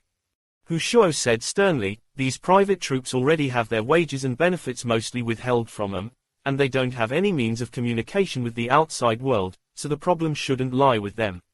There aren't too many people who know about the Divine Arms Battalion's secrets either, so we should still start investigating from the higher-ups." "Yes, sir," the Special Investigations Officer replied, "we'll focus on investigating the spy among those in the higher-ups then." Hu Shuo nodded. "But don't touch anyone from the Li Consortium." With the tone set, they would thoroughly investigate all higher-ups and leaders, except those who were family members of the Li Consortium. Thinking about this, Hu Shuo couldn't help feeling somber. Who knew what other trouble Ren Xiaosu would cause? At this moment, another special investigations officer came in from the outside and walked up to Hu Shuo. He reported in a whisper, "Sir, we found something unusual." "What did you find?" Hu Shuo was taken aback. "Mayo. An officer from the supply division has suddenly nominated someone for a promotion. It's like he's skipping the chain of command to promote a private soldier," the special investigations officer said. Hu Shuo paused. "What's the name of the soldier who was nominated?" "Ren Xiaosu," the special investigations officer asked. "Should we investigate them?" Melancholic, Hu Shuo waved it off. "There's no need. Our Office of Special Investigations has to follow up on the big case that's the Divine Arms Battalion, so there's no need to trouble ourselves with such a trivial matter. There will definitely be issues of bribery and corruption within the private troops, so don't waste your energy on such matters." The Special Investigations Officer bowed his head. "Yes, sir." After all the officers of the Office of Special Investigations left, Hu Shuo almost flipped the table. Ren Xiaosu was fucking running rampant. He had to be doing whatever he liked because he was banking on Hu Shuo not daring to touch him. The private troops Ren Xiaosu was with were still encamped at the same spot. Even though a lot of them were close to starving to death, none of them dared to move outside in the face of a threat like the brambles. In the evening, a group of officers from the personnel division suddenly came to the camp. On the way here, they were grumbling, "We had to travel all the way here into these forested mountains just so that we could appoint an officer. Does this private troops officer have no conscience? How dare he sell the comms radio in exchange for money?" When they arrived, the private soldiers lifted the flaps of their tents and sized them up. "You people are..." "I'm Tang Wanyi from the personnel division." "Everyone, gather over here," Tang Wanyi said. The private soldiers all lined up in front of Tang Wanyi with confused expressions on their faces. Tang Wanyi asked, "Who is Ren Xiaosu?" Ren Xiaosu walked out of the formation and said, reporting in, "Sir. I'm Ren Xiaosu." "Okay." Tang Wanyi glanced at Ren Xiaosu out of the corner of his eye. "Congratulations. As Lu Taiyu, the commander of the Iron 2nd Battalion, is still injured and unconscious, we are specially appointing Ren Xiaosu as the acting commander of the Iron 2nd Battalion to lead the troops and carry out operational orders." Ren Xiaosu said excitedly, "Really, sir? Why would I be lying? Come and sign your appointment letter," Tang Wanyi said disdainfully. Ren Xiaosu hurried over to sign it and prepared to go back into camp after that. However, Tang Wanyi suddenly pulled him back. "Aren't you going to celebrate with us?" "Celebrate?" Ren Xiaosu was stunned. "How should we celebrate? Why don't I do the splits for you, sir?" Tang Wanyi was dumbfounded. "Why would I want to watch you do the splits?" Actually, this was something the private army practiced. Promoted officers were required to reward those from the personnel division with some kickbacks as a form of celebration. Tang Wanyi was aware that someone had spent more than 100,000 yuan just so that Ren Xiaosu would be promoted. It was obvious how much of a cash cow Ren Xiaosu was. Why else would Tang Wanyi be willing to run all the way here? His legs were almost broken from traveling here. If a promoted officer was not sensible and did not know how to honor his seniors, he could forget about getting promoted again in the future. Naturally, Ren Xiaosu knew about this. However, he didn't plan on giving a single cent to this guy in front of him. Who knew if he would have an opportunity to run away from here soon? In that case, how could he possibly waste money on something like that? Tang Wanyi said coldly, think about it carefully. Ren Xiaosu played dumb. What are you talking about? If there were not so many people around, Ren Xiaosu would have used his identity as a member of the Office of Special Investigations to arrest Tang Wanyi for being a spy. But thinking about it carefully, he knew that he shouldn't always be causing trouble for Hu Shuo. What if Hu Shuo really got annoyed? Tang Wanyi was livid as he led his men away. This was the first time in many years that the Li Consortium's personnel division had encountered such a blockhead. He ordered those around him, after we get back, put this Ren Xiaosu on the blacklist. Make sure he never ever gets promoted again in this life. When the war ends, I want him stripped of his rank. Ren Xiaosu looked at Chen Wudi and asked softly, Wudi, what are they muttering about? Chen Wudi lowered his voice and said, Master, they said they want you stripped of your rank at the end of the war. Ren Xiaosu chuckled. As the saying goes, actions speak louder than words. The Li Consortium was so confident of themselves that they kicked off the war, yet the men under them were all a bunch of good-for-nothings. They were definitely not going to be a match for King Zhen. In addition to that, the Yang Consortium's soldiers were also biding their time at the border while Li Shenton and Hu Shuo were stirring up trouble internally. It would be really difficult to say what would become of the Li Consortium at the end of the war. Besides, it wasn't like Ren Xiaosu was planning on living here under the Li Consortium's rule anyway, so as if he cared about what happened to them after the war. Chapter 262 Leading the troops out of a predicament. After Tang Wanyi and the others left, Ren Xiaosu turned around and said to everyone in the private troops, I was fortunate to be promoted to commander of the Iron's 2nd Battalion. I won't use empty talk, but some of you probably already know about my capability. I'm the best at surviving in this wilderness. None of you will starve to death or end up getting killed by the plants for no reason if you follow me. Everyone looked at one another. How could he make such boastful claims the moment he got appointed as the new commander? Everyone knew that Ren Xiaosu was just a normal soldier. But now that he had gained such a huge promotion, everyone couldn't accept it. Naturally, no one dared protest either. The sight of Ren Xiaosu dragging people around in the snow a while ago was still fresh in everyone's mind. Their impression of Ren Xiaosu was that he was a relentless person. But even though he was unrelenting, they did not believe the words he just said. Everyone had already been starving for several days, and they also faced the threat of the brambles outside. Some people felt that Ren Xiaosu becoming the battalion commander at this moment was no different from asking for trouble. Someone from the reinforced company couldn't help but ask coldly, since you say that, and we've been starving for several days already, how are you going to help everyone look for food? We'll believe you if you can get us out of here alive and find food as well. As these people from the reinforced company were originally Lu Taiyu's cronies, the sudden change in leadership was definitely going to be a little uncomfortable for them. But anyone here could be the leader as long as they were capable enough. Someone added, yeah, we don't even dare to walk too far. What if we encounter that plant again? When Ren Xiaosu heard this, he gave an impassioned speech. Since I've promised all y'all, I'll definitely bring everyone out of this place.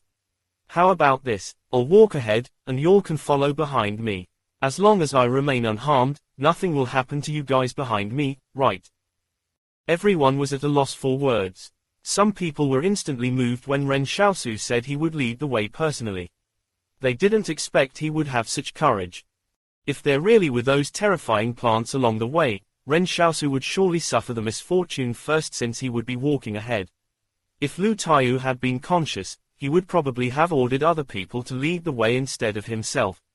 He would definitely not lead by example like Ren Xiaosu. Although none of them believed someone this good still existed in these wastelands, wasn't there a living example standing right in front of them? Ren Xiaosu said righteously, everyone, pack up all of your belongings and tents quickly. We'll set off in an hour. I'll walk ahead while you follow me. I'll help everyone search for something to eat. The private troops who were all made up of refugees were not cultured people. History had proven that the less cultured a person was, the less likely they would question people and matters around them. Once they got herd mentality, they'll be more prone to blindly following orders.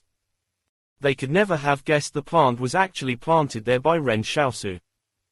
If it were other people leading the way, they might really end up getting into trouble with the plant. However, Ren Xiaosu would definitely be safe doing so.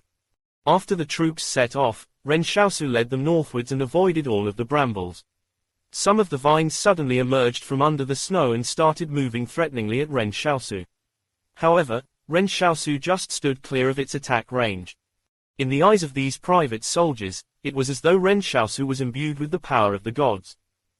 Someone shouted from behind for him to be careful, but Ren Xiaosu just turned around and said compassionately to them, "In order to lead you to safety, my sacrifice is nothing in the big picture." Ren Xiaosu felt that he was a great person. He was actually leading these private troops out of the predicament he had created. Tears were streaming from someone behind Ren Xiaosu.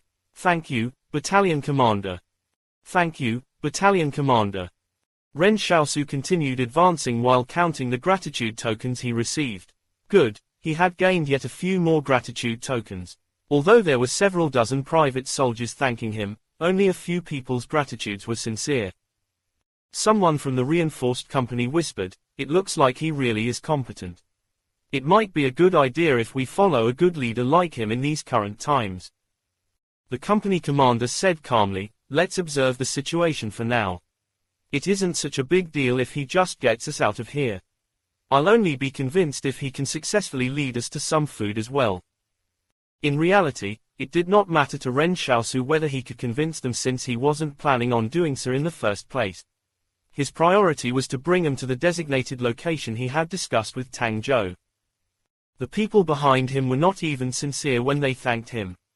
He had helped them find a way to sneak into the forward operating base to dine, but he was still immediately betrayed by them. Chen Wudi, who was kind-hearted enough to help someone in need, was described as a fool as well. Ren Xiaosu neither sympathized with these people nor did he intend to become true comrades with them.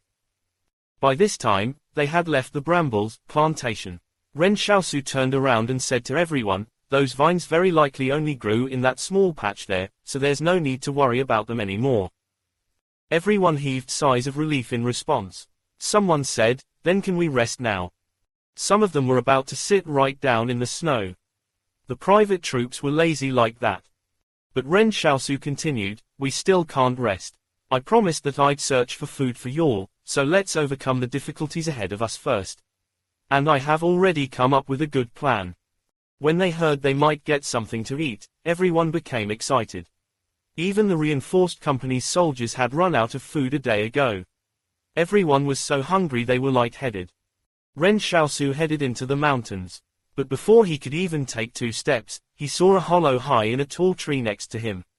He climbed the tree and reached into the hollow. Everyone was wondering what Ren Xiaosu was doing.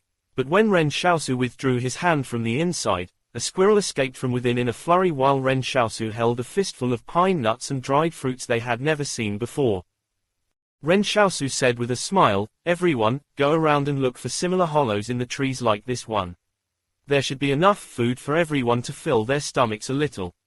Tell me if anyone discovers a cave or a rock cleft. That's where our dinner for tonight is going to be." "What's going to be in the cave?" someone asked curiously. Ren Xiaosu jumped down from the tree.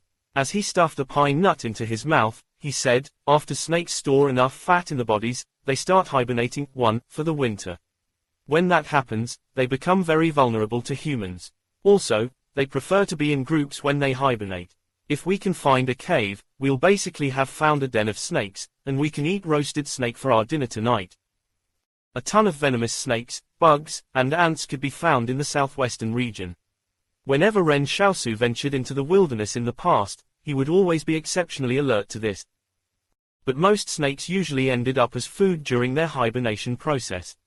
This was further helped by the fact that snakes preferred hibernating in groups. They did this to coil together to keep warm and reduce water loss in their bodies. 30% of snakes that did not hibernate in groups did not survive the winter. So some of the braver refugees would head into the mountains to search for snake dens during the winter. If they found one, it would be a great harvest for them, and they would be able to live more comfortably for the entire winter. And Ren Xiaosu was the bravest person in this group of refugees. 1. Snakes do not actually hibernate. The term for cold-blooded animals that hibernate is brumation. Chapter 263 Ren Xiaosu's First Battle. Under Ren Xiaosu's leadership, the large group of private troops swept through the forested mountains like a swarm of locusts. As long as there was something edible, they did not miss any of it. During this period, Ren Xiaosu found 3 snake dens and caught over 200 hibernating snakes. In addition, some of the snakes were particularly fat. Ren Xiaosu and his men killed all of them before they could even wake up.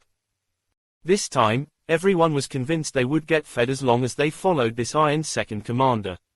This had essentially become a conviction in all of their hearts.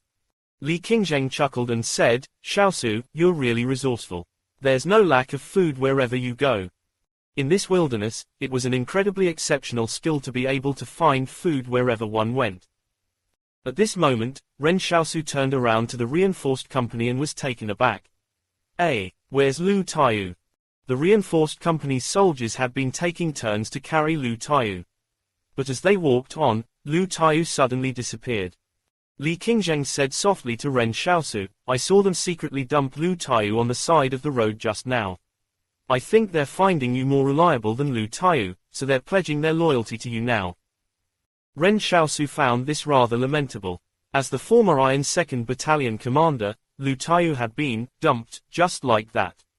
If the reinforced company could dump Lu Taiyu today, they could also dump Ren Xiaosu tomorrow in the same manner. Who would dare to desire such loyalty? This incident reminded Ren Xiaosu once again that hardly anyone in the Iron 2nd was good. So he should not take his role as battalion commander too seriously. The commander of the reinforced company walked up to Ren Xiaosu and said with a smile, "Battalion commander, why don't we set up camp here tonight? I think we already have more than enough food." Ren Xiaosu smiled and said, "It's been hard on you guys, but we still have to walk a little further since it isn't safe here. Alright then, I'll get everyone to endure it a little more." The reinforced company's commander walked away with a smile. As long as they had food to eat, everything else could be discussed. The reason why Ren Xiaosu did not want to set up camp here was not that it was unsafe, but that he still had not led the private troops to the designated location yet. The troops continued marching. Although they still had not eaten yet, everyone was very energetic and motivated. Suddenly, Ren Xiaosu saw some smoke spiraling up in the valley ahead of them. He called the reinforced company's commander over and said, "Could friendly forces be up ahead? Let's go and have a look. We can say hi to them and ask for directions to see if we're heading the right direction to Mount Fengyi." "Okay," the reinforced company's commander replied. Then Ren Xiaosu quietly ordered Li Qingzheng and the rest of the platoon, "I want all of you to head to the back of the troops. Watch the others and ensure that no one leaves the group.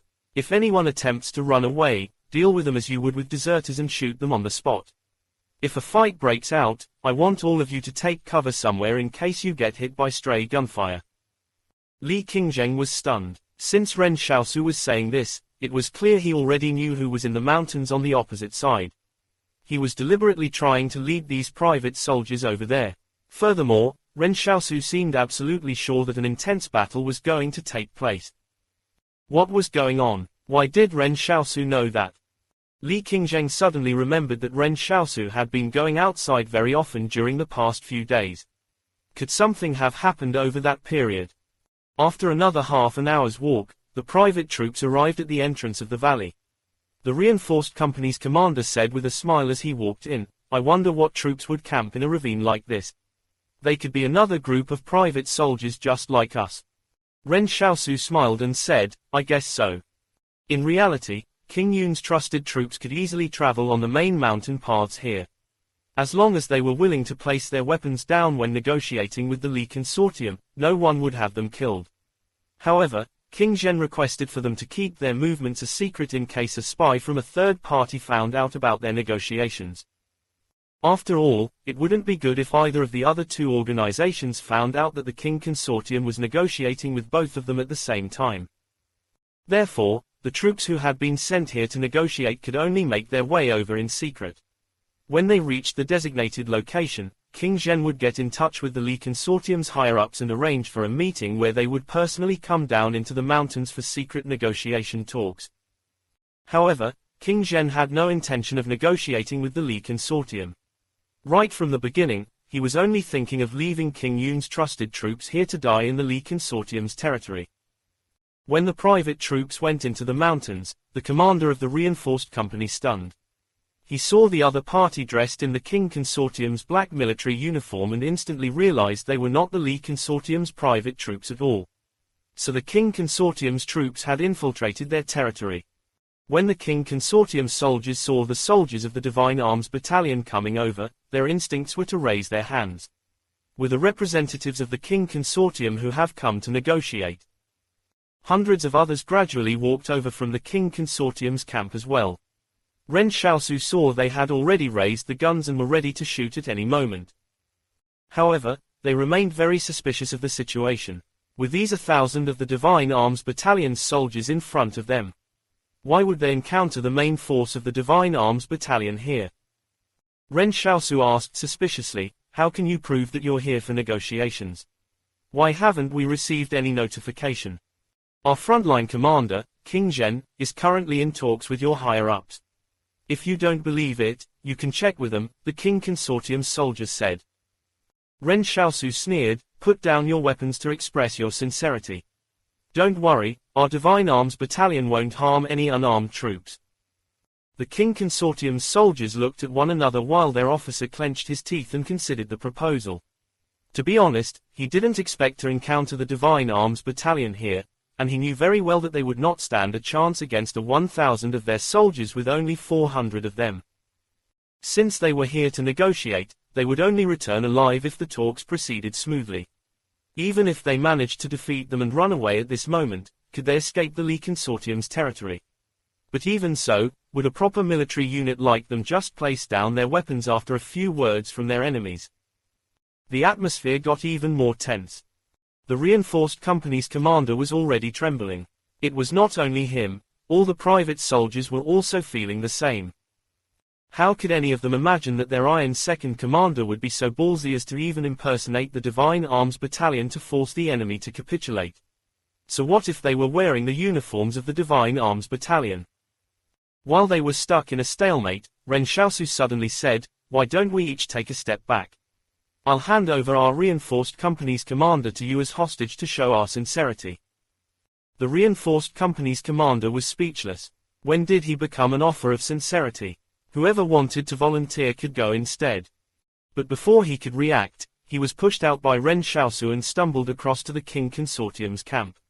When a group of their people pointed the guns at him, he was dumbfounded. Ren Xiaosu said coldly, if you'll still think that's not enough, I suspect that you aren't sincere at all and that you aren't here to negotiate. The King Consortium's officer slowly replied, attention, put down your weapons. But while the King Consortium's troops were putting down their weapons, Ren Xiaosu took out a pistol and shot the King Consortium's officer dead. Everyone was dumbfounded as the crack of the gunshot reverberated through the valley. How could he go back on his words? Ren Xiaosu roared, they're defenseless now. Those who kill the King Consortium's troops will have rendered a great service. Follow my lead. The people behind him were dazed. Some of them followed right after him and rushed forward as well. Although some of the soldiers tried to run away, Li Qingzheng's group was watching them from behind with the guns. Li Qingzheng raised his firearm and said with a grin, let's see who dares to escape. Their entire group was suddenly forced to fight as they rushed forward with the guns. The battle descended into chaos and some people did not even know what was going on. Seeing Ren Xiaosu rushing forward so fearlessly, they subconsciously followed him and started shooting mercilessly. When the King Consortium's soldiers saw this, they immediately pulled out the pistols they had hidden up their sleeves. In fact, they were only willing to put down their weapons earlier because they still had guns hidden. They were not really unarmed. When Ren Xiaosu, who was furthest in front, flicked his wrist, a reinforced company soldier went in front of Ren Xiaosu and shielded him. The wrist flick was so concealed it looked like the soldier had decided to block the bullet for Ren Xiaosu. Ren Xiaosu shouted in distress, don't. At this moment, the reinforced company's commander was lying on the ground with blood oozing from his mouth. He was the only person who saw what Ren Xiaosu did. He mumbled, what the fuck? No one heard what the company commander said amid the intense gunfire. Chapter 264 Heroes. What? A battalion of private troops has wiped out a group of troops from the King's Special Forces. A general exclaimed in a command center. You aren't joking, right? Has it been confirmed yet? The staff officer in front of the general said, it's absolutely true. It just happened yesterday. We had our people rush to the scene to confirm it after getting the news from a soldier called Chen Woody they sent back to give a sitrep. The soldiers they killed should be from the King's Special Forces. It's just that we do not know why this group of King troops would enter our military's hinterlands or how they got in. How could you allow our enemies to infiltrate so easily? You might as well wait until they arrive at our HQ's doorstep before you realize they're here. The general roared. The staff officer hemmed and hawed before saying, we suspect they were sent here to carry out a decapitation strike, so they deliberately traveled in the mountains. They did not bring a full-strength force with them because they wanted to travel quickly and quietly to avoid detection. How did all of them get wiped out then? The general asked in a composed voice after calming down. We have written statements from the private troops who mentioned they were from the Iron 2nd Battalion. They said they were able to wipe out their enemies this time because their battalion commander is wise and courageous. He took advantage of the Divine Arms Battalion's uniforms they were wearing to fool the King Consortium soldiers into believing him and then immediately launched an assault after forcing them to disarm, the staff officer said. Why does this account sound so weird? The general wondered. He felt that something was amiss, but he did not know where the problem lay. I also find it quite weird. However, it does make sense that the King's soldiers were aware they wouldn't be able to defeat the Divine Arms Battalion. The staff officer said, how should we handle this matter? How many people from this battalion of private troops died in the battle? The general asked. 400. It's equivalent to the number of deaths our enemies suffered, the staff officer said. The general said with heartfelt emotion, a battalion of private troops was actually able to wipe out the King's Special Forces and their casualties did not even exceed our expectations. This is a great triumph. This is exactly the triumph we need now. The staff officer immediately understood what the general meant. Everyone had been very optimistic about the Divine Arms Battalion's mission and hoped they would lead them to their first victory in the war. It would have boosted the morale of the military. However, the higher the expectations, the greater the disappointment. The Lee Consortium's higher-ups and generals were crestfallen at the defeat of the Divine Arms Battalion. In the combat meetings held over the past 2 days, everyone in the command center seemed overwhelmed by a sense of defeat. The combat staff officers did not even dare to cough openly in fear of getting reprimanded. But now it was great news that they heard a battalion of private troops had wiped out the troops of their enemy's special forces. At their level, they did not actually care about how many soldiers died in the battle. All they were concerned about was how this result would affect the overall situation.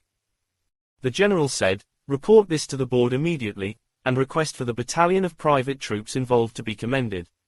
I want to rename the Iron 2nd Battalion to the Heroes Battalion. The active battalion commander will be officially appointed as a major as part of the Lee Consortium's combat troops. On top of that, I want them to be equipped with the best gear we have. The staff officer was stunned for a moment.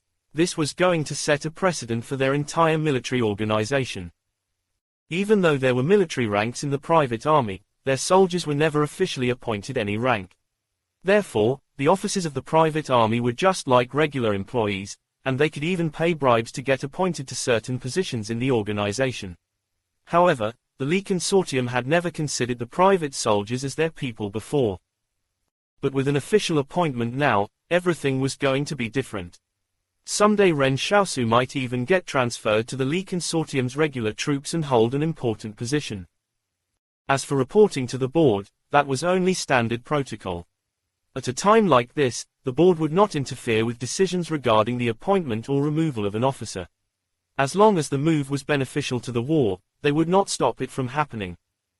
But suddenly the general said, after these private troops have been equipped with the gear, deploy them to our most impregnable defensive line. I've received intel that the overall commander of the King Consortium military has changed to King Zhen. What's that supposed to mean? The staff officer asked after a slight hesitation. King Zhen is an extremely prideful man.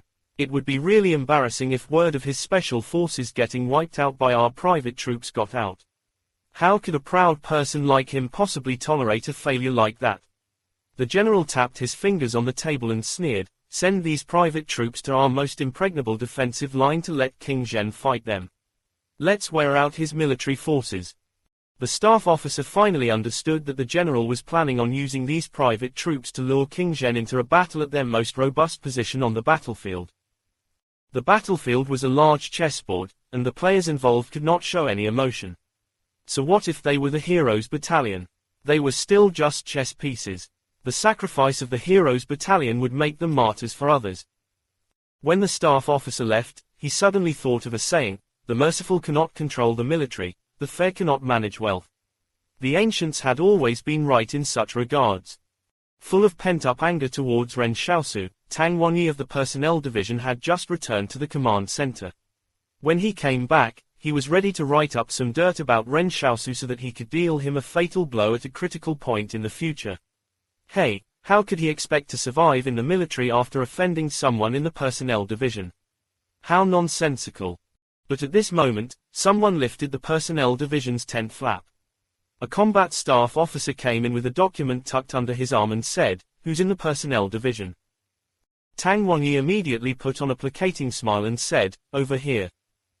Everyone used to say that other than the chief of staff, normal staff officers held no real authority. But in wartime, these staff officers had the most presence around the generals. If any of them badmouthed you in front of the higher-ups, you would probably not survive the backlash.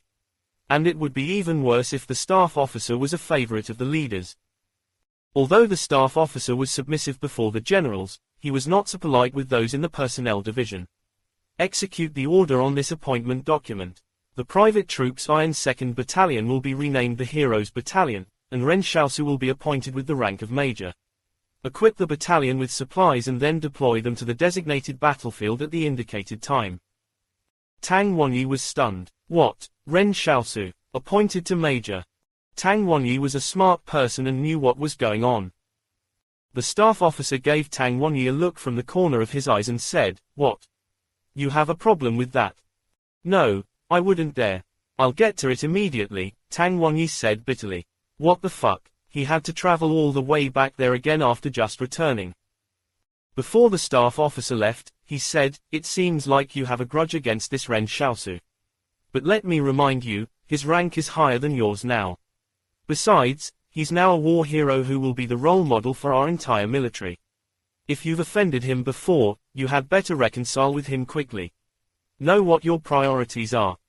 Tang Wanyi even wondered if Ren Xiaosu and him were destined to be at odds with each other. On that very night, Tang Wanyi arrived at the private army's camp once again. This time, his attitude was much better. He not only brought the appointment document but also 5 truckloads of food rations and another 5 truckloads of weapons. But that was not all. Even the trucks were left behind for Ren Xiaosu and his men so they could use them to get to the front line quickly. Tang Wanyi looked at Ren Xiaosu and said with a smile, "Sir, I'm sorry if I offended you last time. You're a magnanimous person. If there's anything else about me you're unhappy with, please tell me clearly. Tell me, what can I do to get your forgiveness?" Ren Xiaosu gave it some thought. "Why don't you do the splits for me?" Tang Wanyi was speechless. Chapter 265 Previously Kept Secret. The pedestrians in Stronghold 108 were all rapidly walking down the street. There were no signs of prosperity in this place anymore. Instead, a depressing atmosphere had set in. Some noodle shops on the sides of the streets were already closed for the night. A lot of people were lining up in jewelry shops to purchase gold bars. However, the price of gold in the stronghold was already skyrocketing. Military vehicles often drove past on the roads, as if the atmosphere of war was still not distinct enough. A curfew had already been implemented in the stronghold. After 10 p.m., any pedestrians found on the street would get sent to the Public Order Division to be detained without room for negotiation. In peacetime, the stronghold residents liked relying on connections to get things done. If someone committed a misdemeanor, everything would be alright if they could find an acquaintance to sort out the matter. But it was different now. It would be tough for those who got sent the Public Order Division to get out until after the war was over. Connections had suddenly become useless. Before the curfew time, a thin girl wearing a cap went into a hardware shop. As her hair was short, her long and beautiful neck could glimpsed under her shoulder-length hair that covered it. She was dressed in well-fitting athletic wear. When she raised her arm, the attire emphasized the outline of her slim waist. She gently knocked on the roller shutter door 6 times in a row, then paused for 2 seconds before rapping harder once more. Someone immediately raised the roller shutter, and the girl bent down to get into the shop. The owner of the shop was balding. He smiled and said, "You came from the north." The girl said, "Update me on the current situation." "Nothing special has happened. It's rumored that the Divine Arms Battalion suffered a disaster while retreating from the King Consortium's territory. They were attacked by a mysterious sniper on their way back." "Next piece of news, I already know about this incident," interrupted the girl before the shop owner finished. The shop owner was surprised to hear that but did not probe further. "There's something else. A battalion of private troops wiped out the King's Special Forces at Mount Tantu's front line yesterday. That was quite sensational news. After all, everyone knows what the private army is capable of. Who would have expected them to defeat the King's Special Forces? And there's something else. I haven't gotten my hands on the Lee Consortium's defensive deployment map yet. Once I have it, I'll send it into the higher-ups immediately." Half of the girl's face was hidden under the shadow of her cap. She replied, "There's no need to update me about things like the defensive deployment map. I won't be participating in this war. Right now, I need you to help me look for a young man called Ren Xiaosu." "Okay, I'll keep it in mind," the owner said softly. "Do you have any clues on where to start looking?" The girl thought for a moment before answering. "You can start with wherever something unusual has happened." "Unusual," the owner said. "Nothing unusual has happened recently."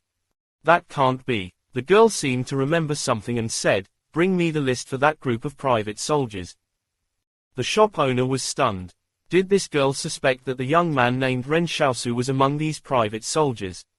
Because it was somewhat unusual that these private troops were able to defeat the King's Special Forces. Who was that young man? Why was this girl placing such a great deal of importance on him? Concurrently, in the Lee Consortium's research facility 613, a middle-aged man in a white coat came out of a research laboratory. He said, "Bring in the next batch of samples."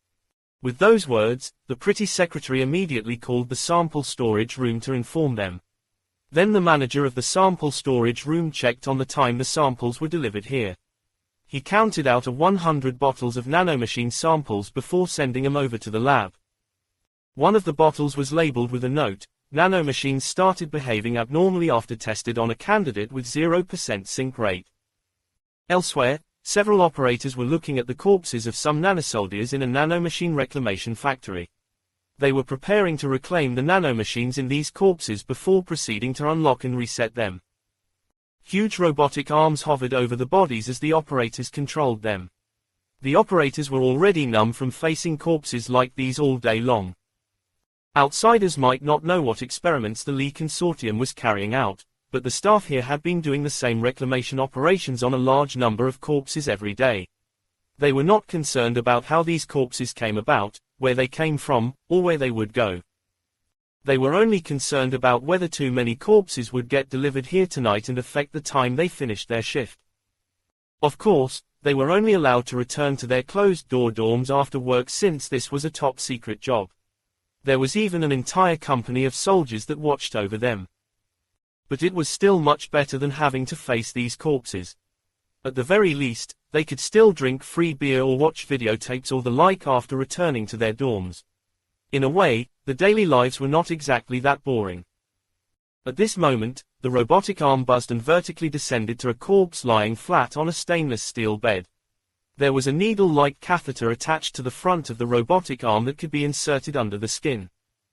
The operator pressed a key on the control panel, but a second later he was stunned. Why isn't it reclaiming the nanomachines? A coworker next to him said calmly, "There could be some problems. Try again." Okay. After that, the operator on the control panel tried to extract the nanomachines again. But still, nothing happened. Should we manually operate it? Team leader, please authorize me. I need permission for the manual operation process. A middle-aged man came over and entered a long password into the control panel. He instructed, "Try using the C2 remote access protocol." When the robotic arm remained motionless, the middle-aged man frowned and said, "It's still not working. There's only the C1 remote access protocol left to try. But I don't have the permissions to access it. I'll need to seek approval from the board first." But the operator froze. "Team leader, nothing's gonna work. The nanomachines in his body are gone." The military trucks were humming noisily as they made their way north on the mountain roads. Li Qingzheng sat in the driver's seat and roared in high spirits, "Xiaosu, you're amazing. How did you end up becoming a major in the Li Consortium's regular troops in the blink of an eye? You're gonna have such a bright future. Do you know that being a regular soldier of the Li Consortium is completely different in status from being in the private troops?" Ren Xiaosu pulled a long face next to him. "Enough bullshit, I'll take over driving for a while." "That won't do. There are still other soldiers in the back of the truck, and we're driving next to a cliff as well." Li Qingzheng turned down his battalion commander's request as he was really afraid of an accident happening. It would be alright to let Ren Xiaosu drive on a flat road, but he did not dare to let him touch the steering wheel while they were traveling on a mountain road. This was even after Ren Xiaosu had been promoted to battalion commander. Their lives were more important. The private troops had had their weapons upgraded. Although the total strength had been reduced to 511 people after the previous battle, everyone was now equipped with automatic rifles. Moreover, they were also given plenty of ammunition and even had 4 heavy machine guns attached to the battalion. Although their equipment was still inferior to the Li Consortium's combat troops and they were not even given any rocket launchers, it was much better than what the other private troops had. Li Qingzheng rubbed the steering wheel as he said with a chuckle, "It wasn't until today that I finally feel kinda like a soldier. This feels just like a dream. I never could have expected we'd wipe out the King's Special Forces." Chapter 266 Live Targets on the Battlefield. Li Qingzheng was in a joyous mood. Not only did they upgrade the gear, but they were also given a resupply of rations. More importantly, Ren Xiaosu had immediately promoted him to commander of the reinforced company after being appointed major. As such, Li Qingzheng had even more soldiers under his command now. 180 people used to be in the reinforced company. But after the battle, the entire reinforced company had nearly been wiped out by the Qing Consortium. That was mainly because Ren Xiaosu had deliberately arranged for the reinforced company to follow close to him and made them the main fighting force in that battle. How could there be no casualties in a war? After all, bullets are blind. At the time, everyone realized that Ren Xiaosu had also rushed out furthest to the front. So why had all the people around him died, yet he was left unscathed? After the battle ended, Ren Xiaosu even led everyone to mourn for the dead comrades. He said with a very sorrowful look, "Our brothers in arms led a great life and died such a glorious death. Some of them fought bravely, and others even died saving me. How could those soldiers from the reinforced company possibly give up their lives to save Ren Xiaosu?" The others might believe it, but Li Qingzheng and Jiang Wu's students were not convinced. But nobody minded. In this era, the living had no time to grieve for the dead. Besides, it wasn't like they had a foundation of friendship with them to begin with.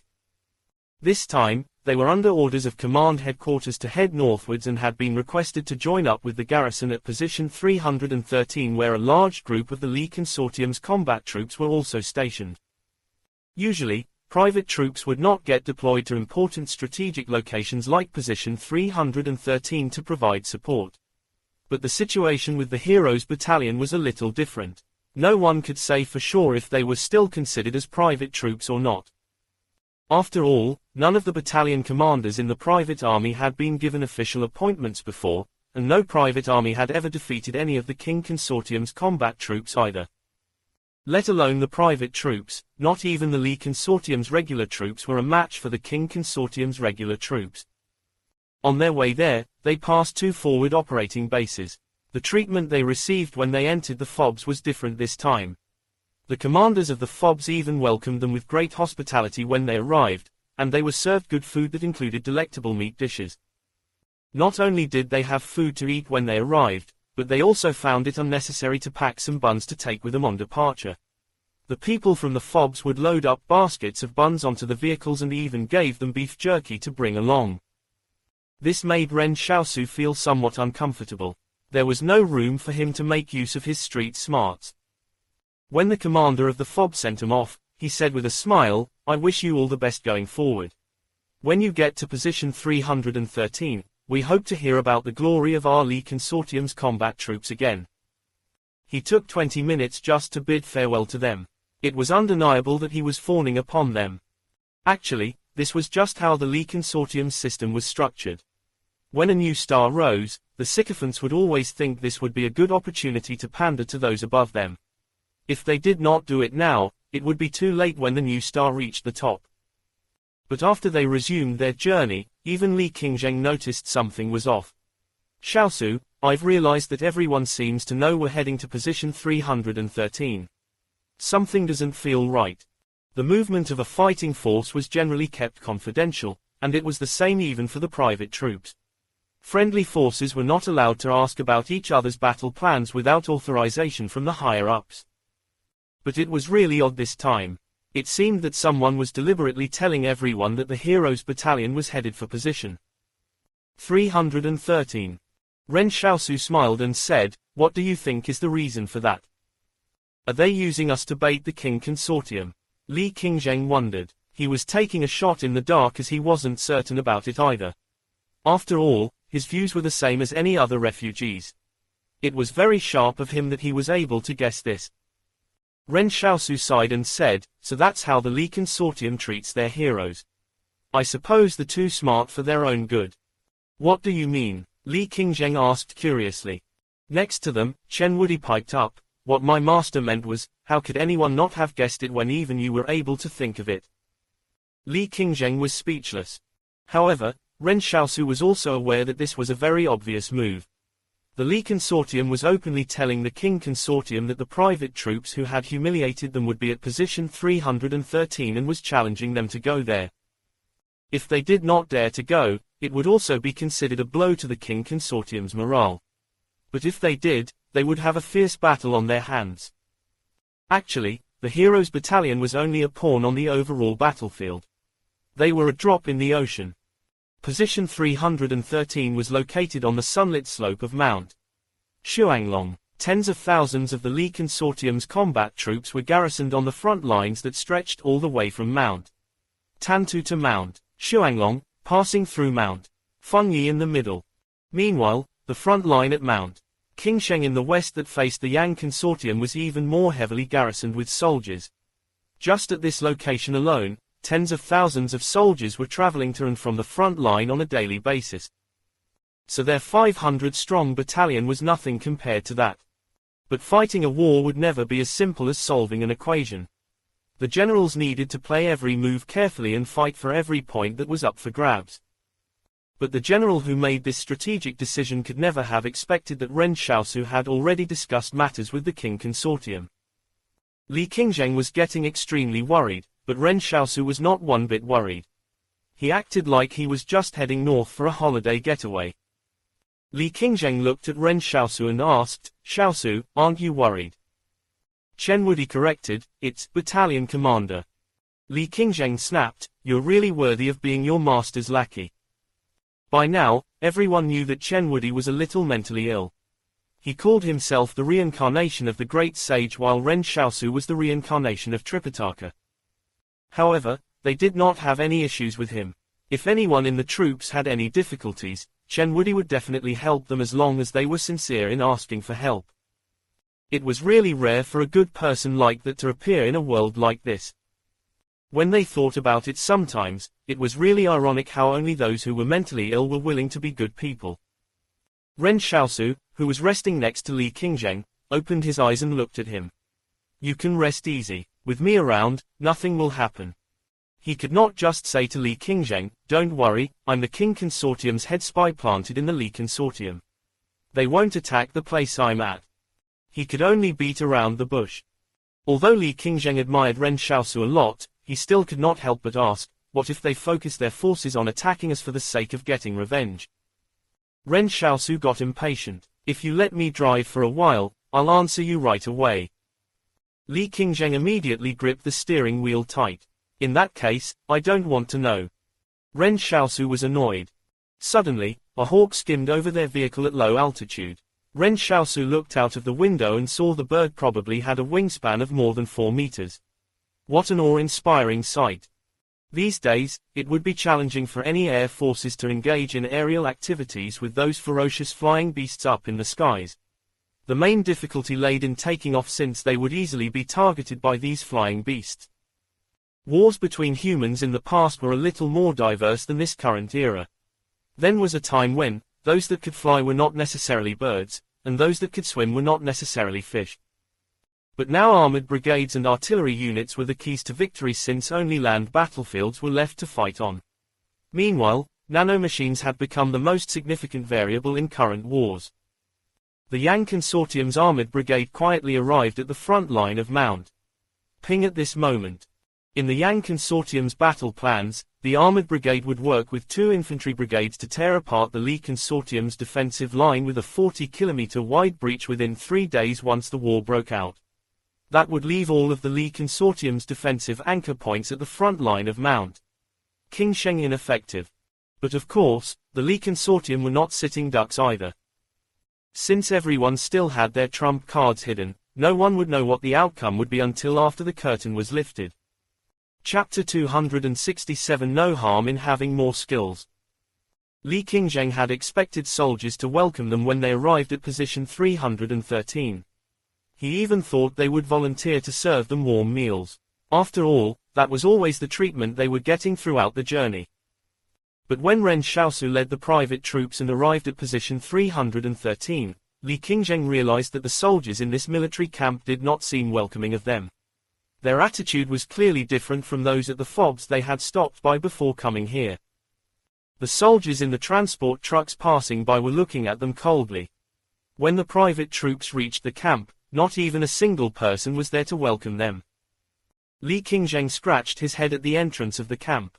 What's going on? Are we not welcome here? Ren Xiaosu chuckled and said, anyone but the soldiers at position 313 would be welcoming of us. Just as Chen Woody mentioned earlier, if even you could guess that we got sent here to become live targets on the battlefield, surely the commanding officer at position 313 also reached the same conclusion. Li Qingzheng finally realized why they were so welcomed at the FOBs. It was because everyone was looking forward to their upcoming performance here on the battlefield.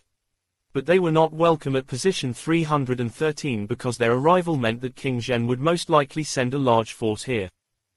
How could the soldiers at position 313 be in a good mood when they knew they would probably have to fight the toughest battle soon?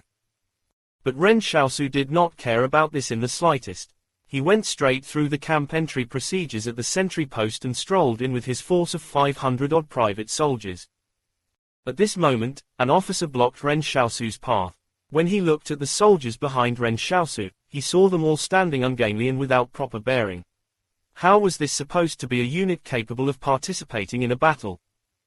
Although Ren Xiaosu and his men had defeated the king's special forces, the nature of the refugees and the troops remained unchanged. Not only were their postures unsightly, but they were also wearing their uniforms sloppily. Initially, the officer at position 313's campsite had been thinking, since they're already coming over, so be it. It's not so bad if a group of truly elite troops got deployed here anyway. But from the looks of it now, this heroes battalion must have gotten really lucky in their previous battle. The officer frowned at Ren Xiaosu and said, "You're Ren Xiaosu, aren't you?" "Yes, that's me," Ren Xiaosu said with a smile. "How do you lead your soldiers?"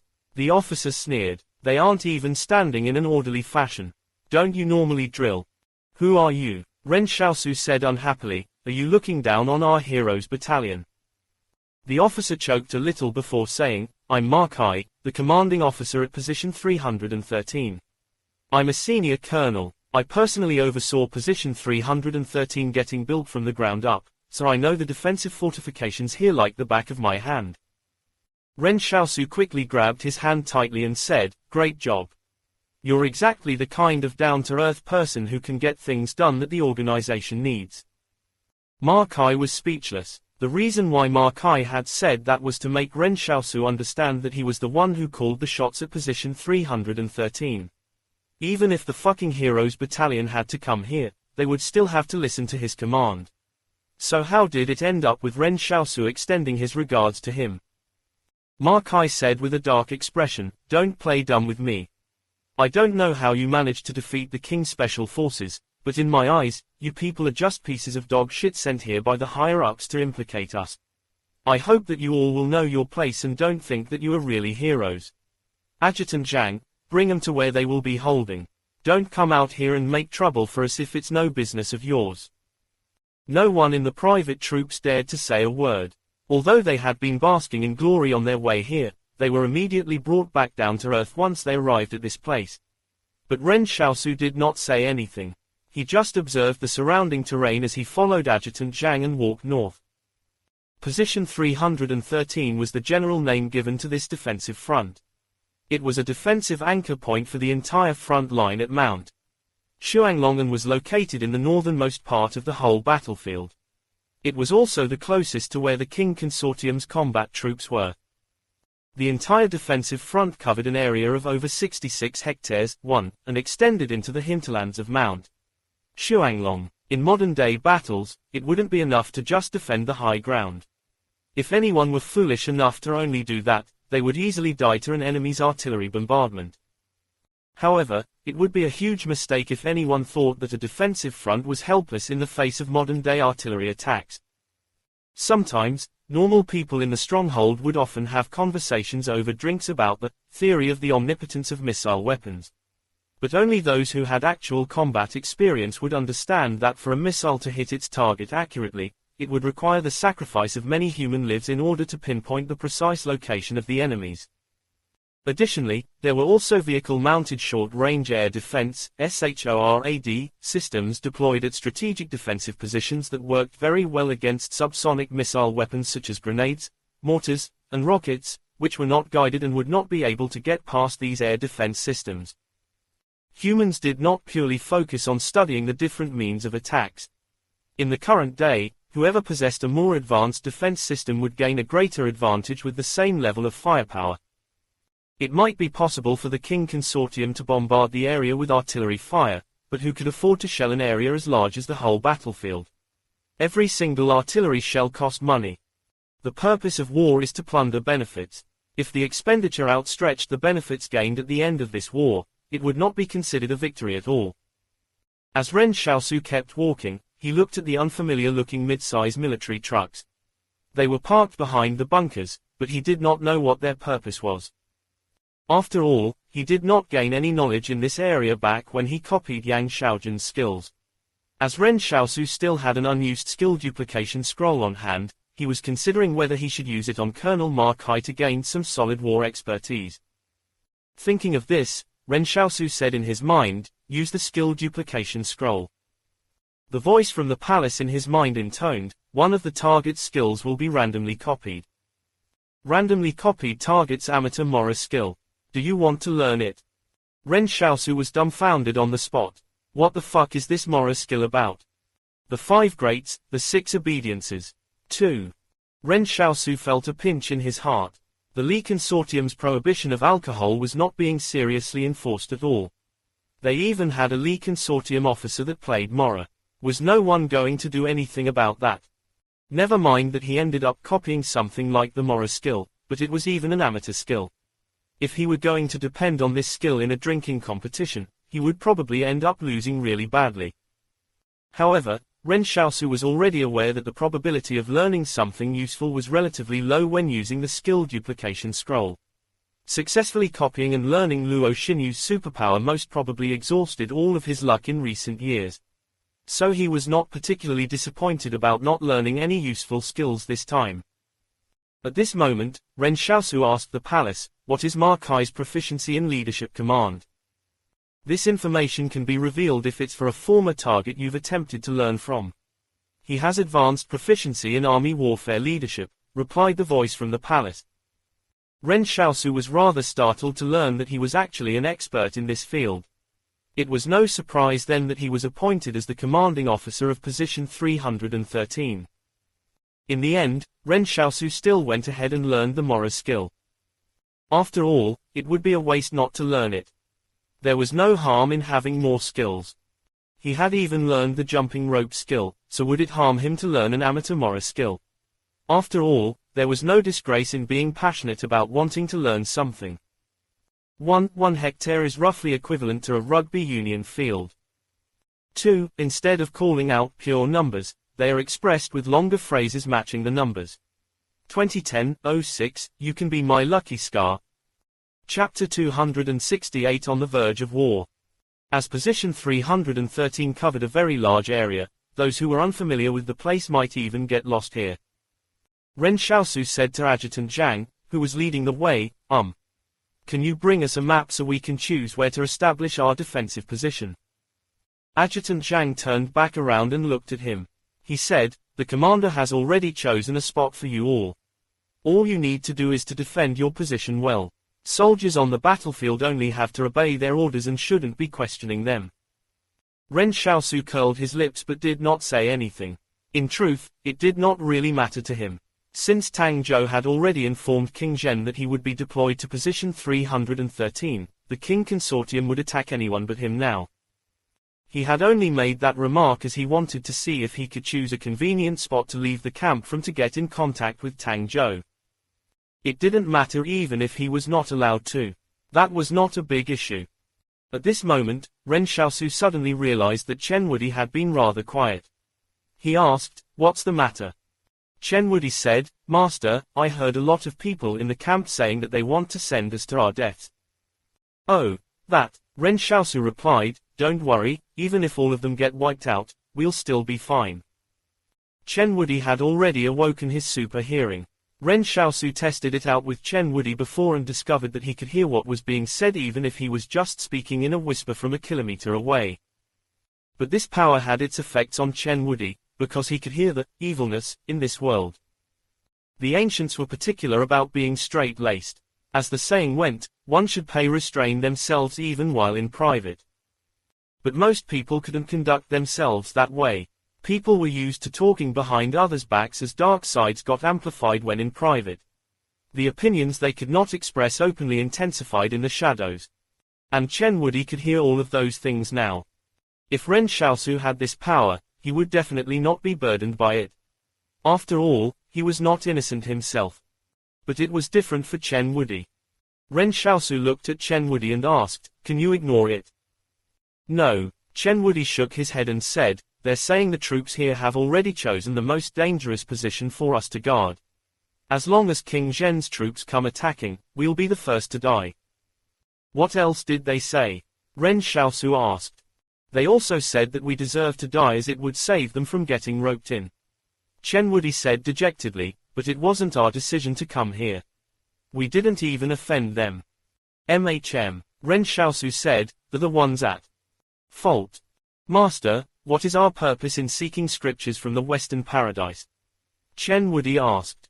Ren Xiaosu pondered the question for a moment. So that we can lead a comfortable life. Chen Wudi was stunned for a moment. Master, are you being serious? Shouldn't it be for the deliverance of all living creatures?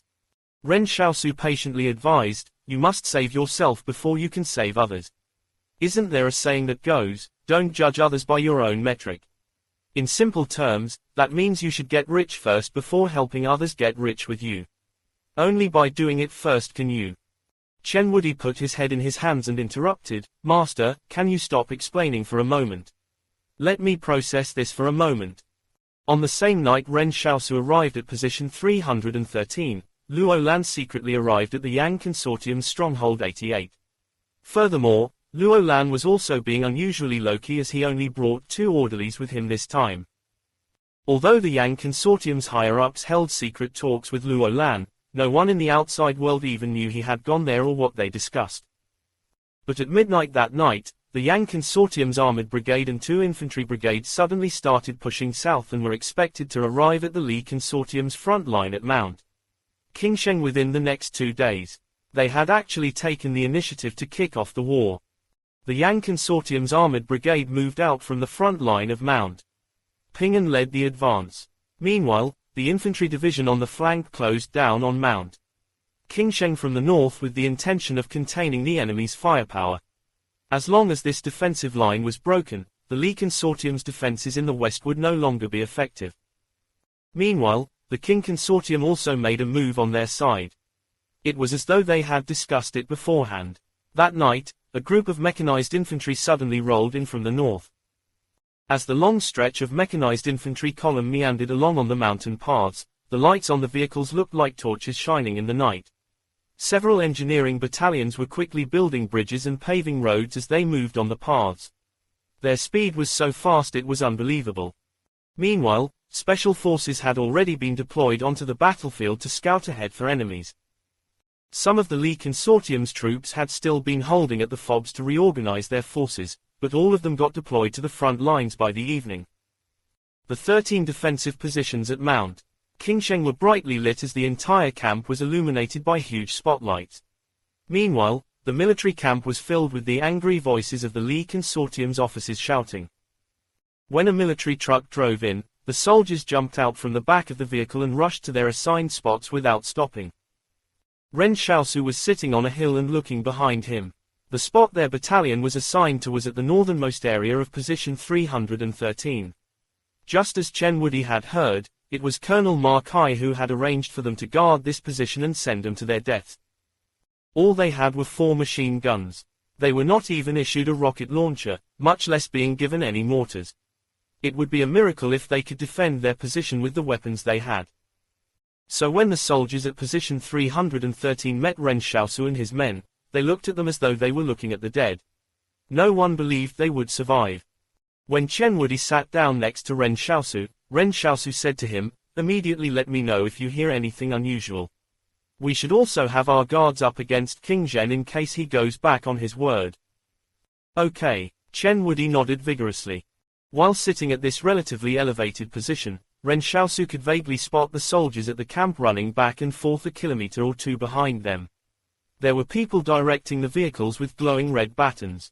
People were also constantly walking in and out of the command center at the rear. However, Ren Xiaosu suddenly felt that something was odd about the 3 huge tents that were standing quietly in the camp. While there were people busily going in and out of the other tents, those 3 tents remained idle, undisturbed by anyone. There weren't even any soldiers who went near it. What was with this? Could it be the Li Consortium's classified zone?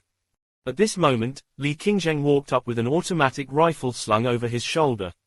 "Xiaosu, I'm feeling a little panicky." "Don't panic, there's nothing to panic about." Ren Xiaosu laughed and said, "At most, we'll just run away when the Qing Consortium's combat troops start attacking us." "You're taking it so lightly. How can we run away just like that?" Li Qingzheng shrugged as he sat next to Ren Xiaosu and whispered, "A group of scouts have just been deployed from here. I heard them saying that it seemed like the Qing Consortium's troops are coming here to get their revenge." Ren Xiaosu started frowning. Could there be a change of plans? He turned around and looked at the camp behind him. Suddenly, he had an inkling that a lot of people there were subconsciously looking at them at this moment. As the war was on the verge of breaking out, everyone at the camp bore a grudge against this heroes battalion. Even the rearguard troops who had just arrived at position 313 were horrified when they heard the heroes battalion was here. Everyone had the feeling that the Qing Consortium would definitely attack this place first. Although it was difficult to predict who would win the war, no one felt that the Heroes Battalion could survive this battle. Chapter 269 The Heroes Battalion Requests Battle. Ren Xiaosu had tasked Li Qingzheng and Chen Wudi with setting up the defenses. The Qing Consortium's troops would definitely have to construct some basic defensive fortifications first after arriving here and would not attack immediately. The attackers would need to build up the defensive front as well. After all, retreating soldiers would still have to have some place to treat their wounds and rest at. Ren Xiaosu had been observing the 3 suspicious tents and even had Li Qingzheng bring a pair of binoculars to him. The binoculars thing had come with their newly issued equipment, and Ren Xiaosu found it extremely handy. After all, a supernatural being's hearing and vision did not improve significantly after awakening their powers. The change to their vision was mainly in how it processed movement, not the distance they could see up to. But that general who was so determined to appoint Ren Xiaosu could probably not have expected him to use it to observe their Li Consortium rather than the Qing Consortium.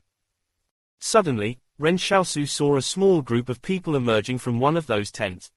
However, these people were keeping a very low profile. They were dressed in the uniforms of normal soldiers and did not interact with anyone. But Ren Xiaosu was surprised to find he actually knew someone from this group. Wasn't one of them that posturing Lin Chi who had been to their outpost previously? Wait, so were these 3 military tents all hiding the nanosoldiers from the Divine Arms Battalion? Ren Xiaosu had found it a little regrettable that one of the legs of his armor was still missing. However, it looked like it had shown up when he least expected it. Ren Xiaosu looked around and headed into the mountains alone when he noticed no one was paying attention to him. The soldiers at position 313 were all avoiding their location like the plague. But it also made it more convenient for Ren Xiaosu to head out. He had just trekked a kilometer west when someone suddenly whispered from behind a large tree in front of him, "From the north comes a monk." Ren Xiaosu said, "From the south comes a mute. Come on out." After Ren Xiaosu said that, Tang Zhou emerged from behind the tree. Tang Zhou asked, "Have you all settled down at position 313 yet? I can only move around on my own for now. There are scouts patrolling the vicinity, so we'll get discovered if we move in larger groups." Ren Xiaosu asked, "So are you all planning to attack position 313? Tang Zhou said frankly, "Actually, it might look like we're preparing to launch an aggressive attack on this place, but we're just trying to attract the main forces of the Li Consortium from the front lines of Mount Xuanglong and Mt. Fengyi to here. We aren't planning on sacrificing too many of our people here." Ren Xiaosu frowned. From the looks of it, the Li Consortium and the Qing Consortium would get caught in a deadlock here for quite a while. Even if they were going to engage in a battle, it wasn't going to get serious. But why did they want to attract the Li Consortium's main forces over? He could not understand what was going on. King Zhen had to have some other plans. Tang Zhou continued, "But we'll launch an attack on position 313 and position 319 at the same time after midnight. The Li Consortium's main forces at the rear will only come over if we attack more aggressively. Of course, we'll definitely only be feinting an attack on your position 313. We'll be sending some of King Yun's remaining soldiers your way too. They aren't well equipped and will not pose any threat to the defensive front you're guarding." Tang Zhou said this in order to dispel Ren Xiaosu's concerns. After all, they still had opportunities for further cooperation. But Ren Xiaosu said in a serious tone, "Y'all can just launch an attack on position 313 without worrying about me. Attack it to your heart's content. I'll draw a simple map of our defensive deployment for you, but go easy on our heroes battalion when you attack us." The defensive deployment map was very crucial. Without it, the Qing Consortium would have to pay the price of an infantry brigade if they wanted to figure out how the heavy firepower was distributed at position 313.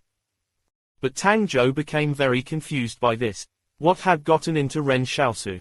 He was even requesting a battle now. "Did we succeed?" Ma Kai asked as he knitted his eyebrows in the command center.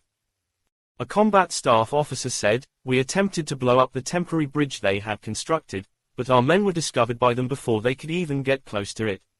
As our spies have been thoroughly cleaned out from the Qing Consortium, we can only hold our ground for now. Based on the intel relayed by the scouts, the Qing Consortium has divided the troops to head in separate directions." "They're coming in separately?" Ma Kai asked. "Where are they headed?" "One of them is headed here to position 313. While the other is headed to position 319. The combat staff officer said, "But we can't ascertain how their forces are distributed." Position 313, where they were located, and position 319 were the defensive anchor points of the entire battlefield's front line. These two locations closely supported each other, and as long as they remained standing, the entire battlefront would be stable. Hence, the Qing Consortium would not be able to avoid these two fronts if they wanted to break through the defensive lines at Mount Xuanglong. The combat staff officer said, "The only weakness that King Zhen has is that he bears grudges and values the morale of his army too much. That's also the reason why the higher-ups have sent the fucking heroes battalion to position 313. Therefore, I feel that he will still send his main forces here to position 313. No. Colonel Ma Kai shook his head and said, "You're wrong about that. I've studied the intelligence of the battles that King Zhen has waged. Although his military strategy on the battlefield might look like it varies a lot, which in turn confuses people, he will never take risks or be greedy for success. A few years ago, King Zhen faced the Pyro Company at Mount Taifu when he was still an inexperienced combat commander. He could obviously chase victory by pursuing his enemies, but he suddenly chose to retreat. It requires a lot of courage and wisdom for a young man in his early 20s to do that. It was also proven later that the Pyro Company indeed had a backup plan at that time, but they couldn't do anything when the King Consortium's troops started retreating.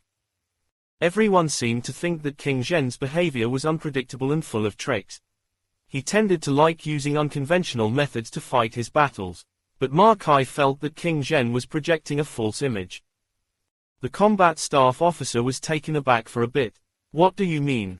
I think that it's very likely they will feint an attack here at position 313 to throw us off before focusing their attacks on position 319. Ma Kai analyzed, King Zhen is not someone who is blinded by hatred. Moreover, he only lost a group of his special forces this time, so it shouldn't even be tantamount to him seeking vengeance. The combat staff officer echoed, Colonel Ma Kai, you're really discerning of the situation on the battlefield. I'm in agreement with your opinion. Ma Kai said, tell our fighting forces to get ready. Once we confirm that the King Consortium is only faking an attack on position 313, we'll have to be ready to support position 319 at immediate notice. The combat staff officer nodded and said, any further instructions? Ma Kai replied, the position where the fucking Heroes Battalion is defending is unimportant to the overall situation, so if the King Consortium does feign an attack here, I don't want the other fighting forces to give them any support.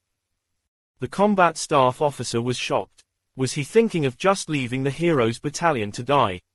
Boom. Boom. Boom. A few consecutive explosions blasted and shook the ground. Everyone in the command center was stunned. That was the sound of artillery fire. Immediately after, intense gunfire rang out through the night sky as war broke out in an instant. What was going on? Why did the King Consortium suddenly launch an attack? Had they gone crazy? A soldier rushed in from outside and shouted, the King Consortium's main forces are approaching position 313. Although our vehicle-mounted SHORADs have managed to intercept their mortar shelling, it seems like they've gotten their hands on our defensive deployment map and are concentrating their firepower on where our heavy weapons are deployed. Ma Kai wore a solemn look. Wasn't this slap to the face delivered a little too quickly? Chapter 270 King Zhen set me up. Sometimes when enemies made their attacks, they would have to rack their brains for several days just to find a breakthrough point. Even with heavy firepower, they still would not know where to start attacking. Even if they wanted to carry out a full coverage attack, they would not be able to do it. In normal circumstances, the more ruthless commanders would just send in cannon fodder to get an understanding of the actual situation. Thousands of lives would be wasted just to find out where the heavy weapons were located on the defensive grounds. But it seemed like the King Consortium was fully aware of that right from the beginning. They even knew where the SHORADs at position 313 were deployed. The SHORADs were very expensive and should only be deployed at strategic locations in case the front got bombarded with artillery fire. But the moment King Zhen began his attack, he ordered a barrage of mortars to be fired at the strategic locations like they didn't cost money, effectively making a one-for-one exchange, by destroying the Lee Consortium's SHORADs with his cheap mortar shells. If Ma Kai and his men had known the defensive deployment map had been leaked, they would have been more conservative in the deployment of the SHORADs. But they didn't know. How could they have known that the so-called commander of the Heroes Battalion would turn out to be the most important spy of the King Consortium? He even gave away the defensive deployment map just like that. Just one round of unexpected mortar bombardment had nearly destroyed all the SHORADs at position 313. This move by King Zhen was disgustingly effective. The defensive deployment map was simply too important. King Zhen had intended to break through the defensive line at position 319. But with the emergence of this deployment map, he immediately changed his strategy.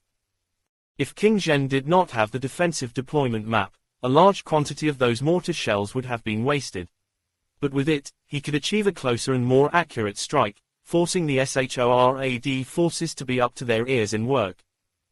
Although the Lee Consortium's development of armaments had been going well and their talent pool was bulging, they had basically not fought in any large-scale battles in recent years.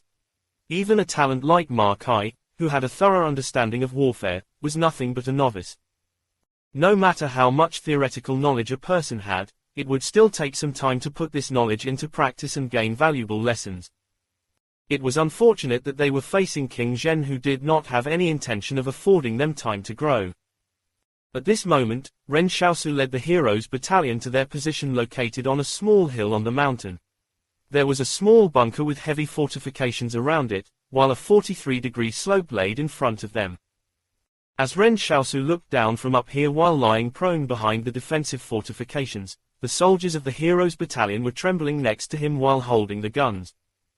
Listening to the continuous artillery fire that was booming in the distance, Li Qingzheng asked in a quavering voice, "Battalion Commander, will the King Consortium bombard us with their mortars? We won't be able to hold them off." "What are you afraid of?" Ren Xiaosu said, "It's not like they've started bombarding us." At this moment, the King Consortium's soldiers could faintly be seen approaching at the foot of the mountain where their battalion was positioned.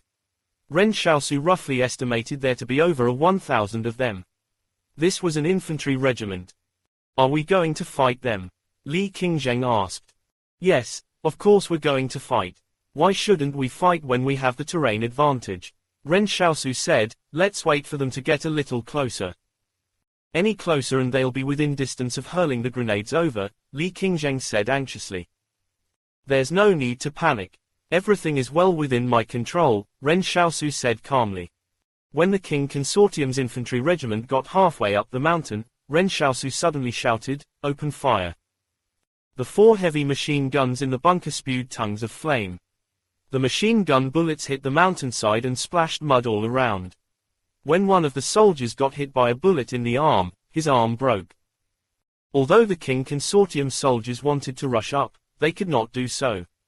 They tried shooting at Ren Xiaosu and his men's location, but the advantage of the defensive fortifications was simply too great. In order to tackle this kind of high ground in modern warfare, the most common method was for troops to charge forward until they were within distance of the enemy. Then they could choose to bombard the target accurately with artillery fire using precision laser guidance. This laser guidance was used to point out the target's location accurately so that the supporting troops could send in missiles from the rear. They had already tried the best to charge up the mountain.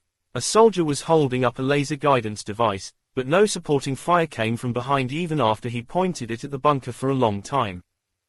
The regimental commander lost all hope and lamented, "King Zhen set me up." Actually, he understood that King Zhen definitely wanted to get rid of him quickly since he was in King Yun's camp and was not cooperative with King Zhen in his battle plans either. But he did not expect King Zhen to be this treacherous. He was brave enough to use the outcome of the war to trap him. If they could not secure this front, what would happen if it affected the big picture?